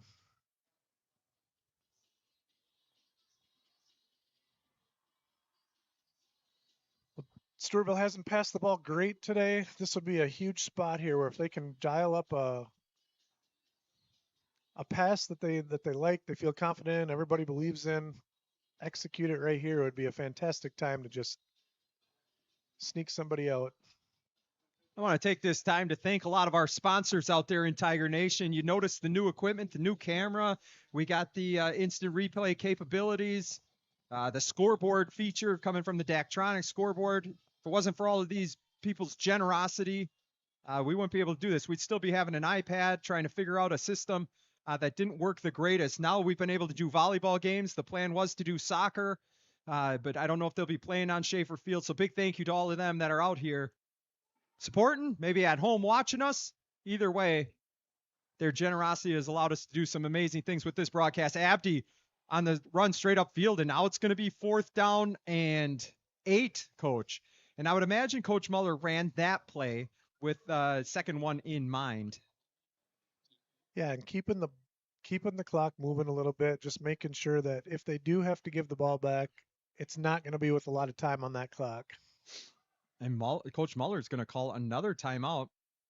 A lot of frustration. I'm surprised he burned it that early in the play clock. Sure. Well, this is a big decision. 4th down, 8. You could punt and try to pin them deep and make them go a long ways, but we saw the kicker's leg. I'm guessing their kicker can probably hit from 35, 40 yards. I think Coach Hain and Coach Muller were talking right as that timeout was happening. Obviously the conversation is whether or not to punt it. Yeah. Or how comfortable he felt if we gave him the ball back here at the 40-yard line. Yeah. The other thing is Coach, can we review if this goes into overtime, what are the overtime rules? Yeah, Like, the how is that overtime played? rules are a little different than what we see on a Sunday. We're going to be going, in from the 10-yard line. And each team's going to get a possession. So that's kind of the fun part is we'll just keep doing that until one team scores more points than the other. Gotcha. So it doesn't go like college where they go to 2-point conversions only. It's always 10-yard line with 4 downs? Yeah, I believe so. And Okay. I don't think there's any restrictions on continuing to kick the extra points. All right. Wellick in the backfield. Stewartville is going to go for it. Carson Rader coming on the near side. Buckmeyer on the far side with Zeke Spencer in the slot. Mickey Height at the H-back position. Abdi. They're going to throw a double pass, I think, here. Buckmeyer throws it up. Wide open, Mickey Hyde. Are you kidding me? What did I just witness on 4th and 8? Coach Muller pulls a little razzle-dazzle out of his pocket and keeps this drive going. You know I love it, Coach. Absolutely love it. Yeah, that takes some courage to not only make the call, but to run that play effectively. How awesome is that? Buckmeyer with ice in his veins. Yeah. To make the catch, first of all. Yeah. It was low. He had to make the catch and then make the throw. Yep. Uncle John and Uncle Jason will be proud. They were both QBs for the Tigers back in the day, wearing number 6. Now number 3 comes up with the biggest pass of the night. Buckmeyer genetics just getting passed down. Yeah. What a play. And I can't believe it. I didn't have time. I don't even care. I no razzle-dazzle replay, but that should have earned one. Yeah. Of all replays, that one would have earned one. Yeah, well, everybody at home with YouTube could just go take their mouse and click back a little bit Absolutely. and they'll find it. I would imagine you're going to see that highlight show up somewhere. Yeah, that was very nice. Well done. Courageous call. On 4th and 8. 4th and 8. Tie game. Coach Muller. I just can't imagine having to call a timeout, looking at Hain and going, double pass? Yeah. Hayne probably said, "No, we're in the Wildcat now. Now we're gonna run this. We're gonna run the ball. We're on the 11-yard line, so we do have an opportunity to get another set of downs." There goes Malik Abdi. Did he get in? No, he's just short 2-yard line. What a pickup though, and tick, tick, tick. That clock's going. And Totino-Grace only has one timeout in their pocket, Coach. Yeah, there's going to be less than a minute to go. And like you said, this is where you look at the back judge. Yeah. In terms of when he starts counting. 14-14, Tiger Nation, 1:10 to go. Probably one of the biggest matchups in the entire state here. Totino-Grace versus Stewartville. And we are now under 1 minute. 14-14, Stewartville inside the 5-yard line. In the backfield, Malik Abdi in the Wildcat. English is next to him. And my goodness, Totino-Grace waited till now to call the timeout. I don't quite understand. I mean, that was like 20 seconds, Coach. Wow, are we in a good position, though? Yeah, that's at that point they probably should have just tried to play defense, unless they didn't like the personnel lineup, or what they saw. Alignment. Yeah. Because if they can stop them, they still, it's still tied. So they just got to try to stop them here. They can't be worrying about how much time is on that clock at this point. Now it's a matter of forcing them to potentially kick a field goal. Right. Saw a lot of success on the ground tonight, and a lot of it's on the back of old number 22, Malik Abdi. Yeah, and that offensive line needs to feel really good about themselves tonight. It's a big, strong defensive line, athletic defense, and they've been working hard. And we talked about the perimeter blocking too, not only from the receivers, but from Peyton, English, Zeke, and Mickey. They've done an awesome job of blocking. All right. What a time to be alive here, Coach. Nothing better than Friday Night Lights. And we are at Schaefer Field. Stewartville trying to punch it in. Malik Abdi in the Wildcat. Peyton English next to him. Mickey Height to the left side. Wellick on the far side as a wide receiver. Here comes, they're going to run a sweep. Did he get in? Did he get in? He got in! Malik Abdi with the touchdown with 50 seconds to go. And Stewartville takes the lead. What a drive, Coach! What a drive! Exactly what they needed. Not leaving Totino-Grace with any time, and just the stones to call the double pass on 4th and 8. Wellick to Buckmeyer. Buckmeyer to Height. Another Height light. Yeah, beautifully done. And now Wellick's coming in for the 2-point play. Boy, would this be big, Coach. This would be big. This would essentially guaranteeing overtime or a win. That's it. There you go. They got Simon Emanuel in the Wildcat now. English next to him. Height in the H-back position. And there goes Simon Emanuel up the middle. I don't know if he got in. He did not. All right. Now I'm nervous, Coach. Yeah. Now I'm nervous. 50 seconds to go. Can the Gold Rush answer the bell? These are two heavyweights slinging punches, and we're going to see who's last standing. And the Gold Rush is going to have to withstand probably some trickery, probably some throws across the middle. Yeah. I would think they're going to let Bungie and Jaden Miller loose. Theo Jacobs an option. But at this point, you're probably not going to worry too much about the jet sweep or the little, quarterback power behind it or anything like that. At this point, the secondary is going to know to stay back. They got any timeouts left? They're out. They're out now. Okay. They're out. Stewartville So has one. First downs will stop the clock, spiking the ball or getting out of bounds. But at this point, that clock's going to move unless we get a first down from Totino-Grace in any way, shape, or form here. I think one of the things that I would do is have Zeke Spencer essentially just spy in the middle, whether they run a quarterback draw or he goes out to scramble, maybe give up a little bit of coverage from your middle linebacker to kind of, hey, run sideline to sideline for us. I'm sure that's something Coach Haynes kind of discussing with his defensive staff as well as the players right now on, hey, do your jobs. Don't let anybody get behind you. That's how Jaden Miller had that 37-yard catch last week. He just ran by a guy. Right. We've seen his speed on the jet sweep. Give him a little cushion. Tackle him in bounds if you can. No timeouts. And you'll probably see at least two safeties, two secondary players playing deep, soft, over the top to make sure that if somebody catches the ball, it won't be behind our deepest guy. Ben Ling and Julian Buchanan back to receive this punt. Up are Tomalolo and Bergen.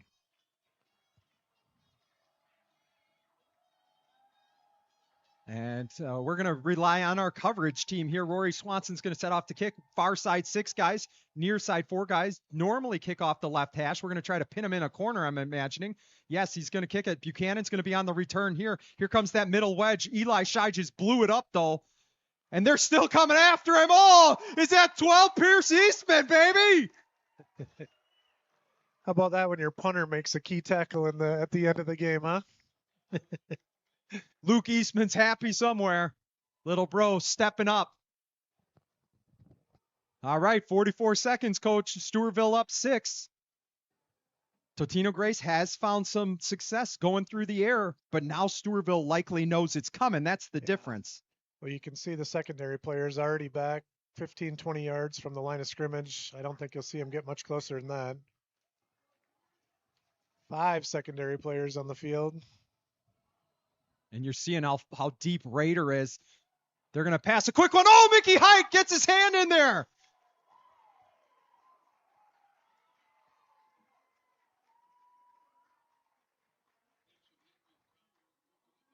Good anticipation, and the best thing is he used his left hand to punch that thing out, so if he did miss it, his right arm was still there to make the tackle. Fundamentals. Stewartville only has 3 down linemen right now, adding the extra player to the secondary. So as we talked about, they're well aware of how Totino is going to have to move the ball. Yeah, you see Pete Cheddar over here at the cornerback position. Nolan Light, they're essentially playing over the top double coverage on Miller, which I think is brilliant. They're going to fake that to Jacob. They're looking. Now he swings it out to Jacob. Now third down. Now third down, Coach. What a great defensive strategy, though, not to let Miller just take off and beat you on a sprint. Well, make someone else beat you. Take away their best player. Yeah. At least in this situation, their best player. From a speed perspective, I don't think there's anybody else than Jaden Miller. So I love the strategy. 3rd down and 10. The crowd's getting into it. 36 seconds to go. Stewartville up 6.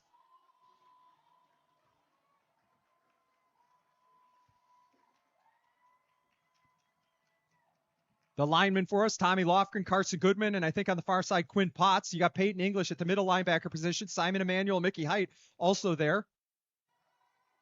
Cohn's going to loft that one up, going down the sideline to Miller. But, oh, is that intercepted? It is! Oh, Colin McGill ends it! In walk-off fashion, Colin McGill, turnover chain, getting put around 14's neck, and that's going to be win number 30 in a row, Coach, for this Stewartville football team. And maybe one of the best ones of the 30, just in terms of your opponent, how it was won, just the effort from both teams. What an awesome game. To come back on the final drive and score a touchdown. Gold Rush comes up big.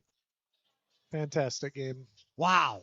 And again, game started out with a fumble turnover, ends with a turnover by the Gold Rush. And hats off to Totino-Grace for fighting all the way through, coming back and tying the score. Just a very good opponent. They're going to probably be the best 0-2 team into all of 4A in Minnesota. Sure. Yeah. Best formation in football. Vince Wellick's going to take the snap, kneel it down, and now it's just a matter of the clock running out. Coach, it was a heavyweight title fight between 2 of the best programs in the state, but this one goes to Stewartville. Yeah, that was awesome. 20-14 is the final. Lot of respect for what Totino-Grace brought to Schaefer Field tonight. Yeah, Coach Anderson will be really disappointed, but he's got to be proud of his guys for fighting and the coaching staff for making adjustments, finding yards, making big plays. I mean, you talk about big plays. You talk about the top 2 biggest plays, 4th and 8. Yeah. The pass from Wellick to Buckmeyer to Mickey Hite to keep that drive going, and then Malik Abdi helping us along the way all night long. But that double pass, and then Colin McGill says, I'll seal this one, guys. Let's go home. Yeah. What a game, Coach. We're going to be back here next week. It's going to be Cass and Manorville. We're starting out district play now. Cass and Manorville comes into Stewartville, and we got to take on the Comets. Let's go. Oh, we're going to be Coach Swanson's going to be pacing up and down the sideline 3 hours before the game. We'll be here. Big thanks to Landon Hay on the camera tonight. Aaron Meyer, best color guy in the business. And for all of you watching out there, all the sponsors, everybody that supported this broadcast, either watching or donating, we appreciate the heck out of you. But that's going to do it here at Schaefer Field. Stewartville gets win number 30 in a row. They're now 2-0 and going into district play next week. We're going to try to hold home field advantage over Castle Manorville. But that's all we got for you tonight. For cameraman Landon Hay, my color commentator Aaron Meyer, I'm Adam Peterson. We're going to be signing off, and we'll catch you in 7 days back here at Schaefer Field. Dan, if you're out there listening, I hope we made you proud.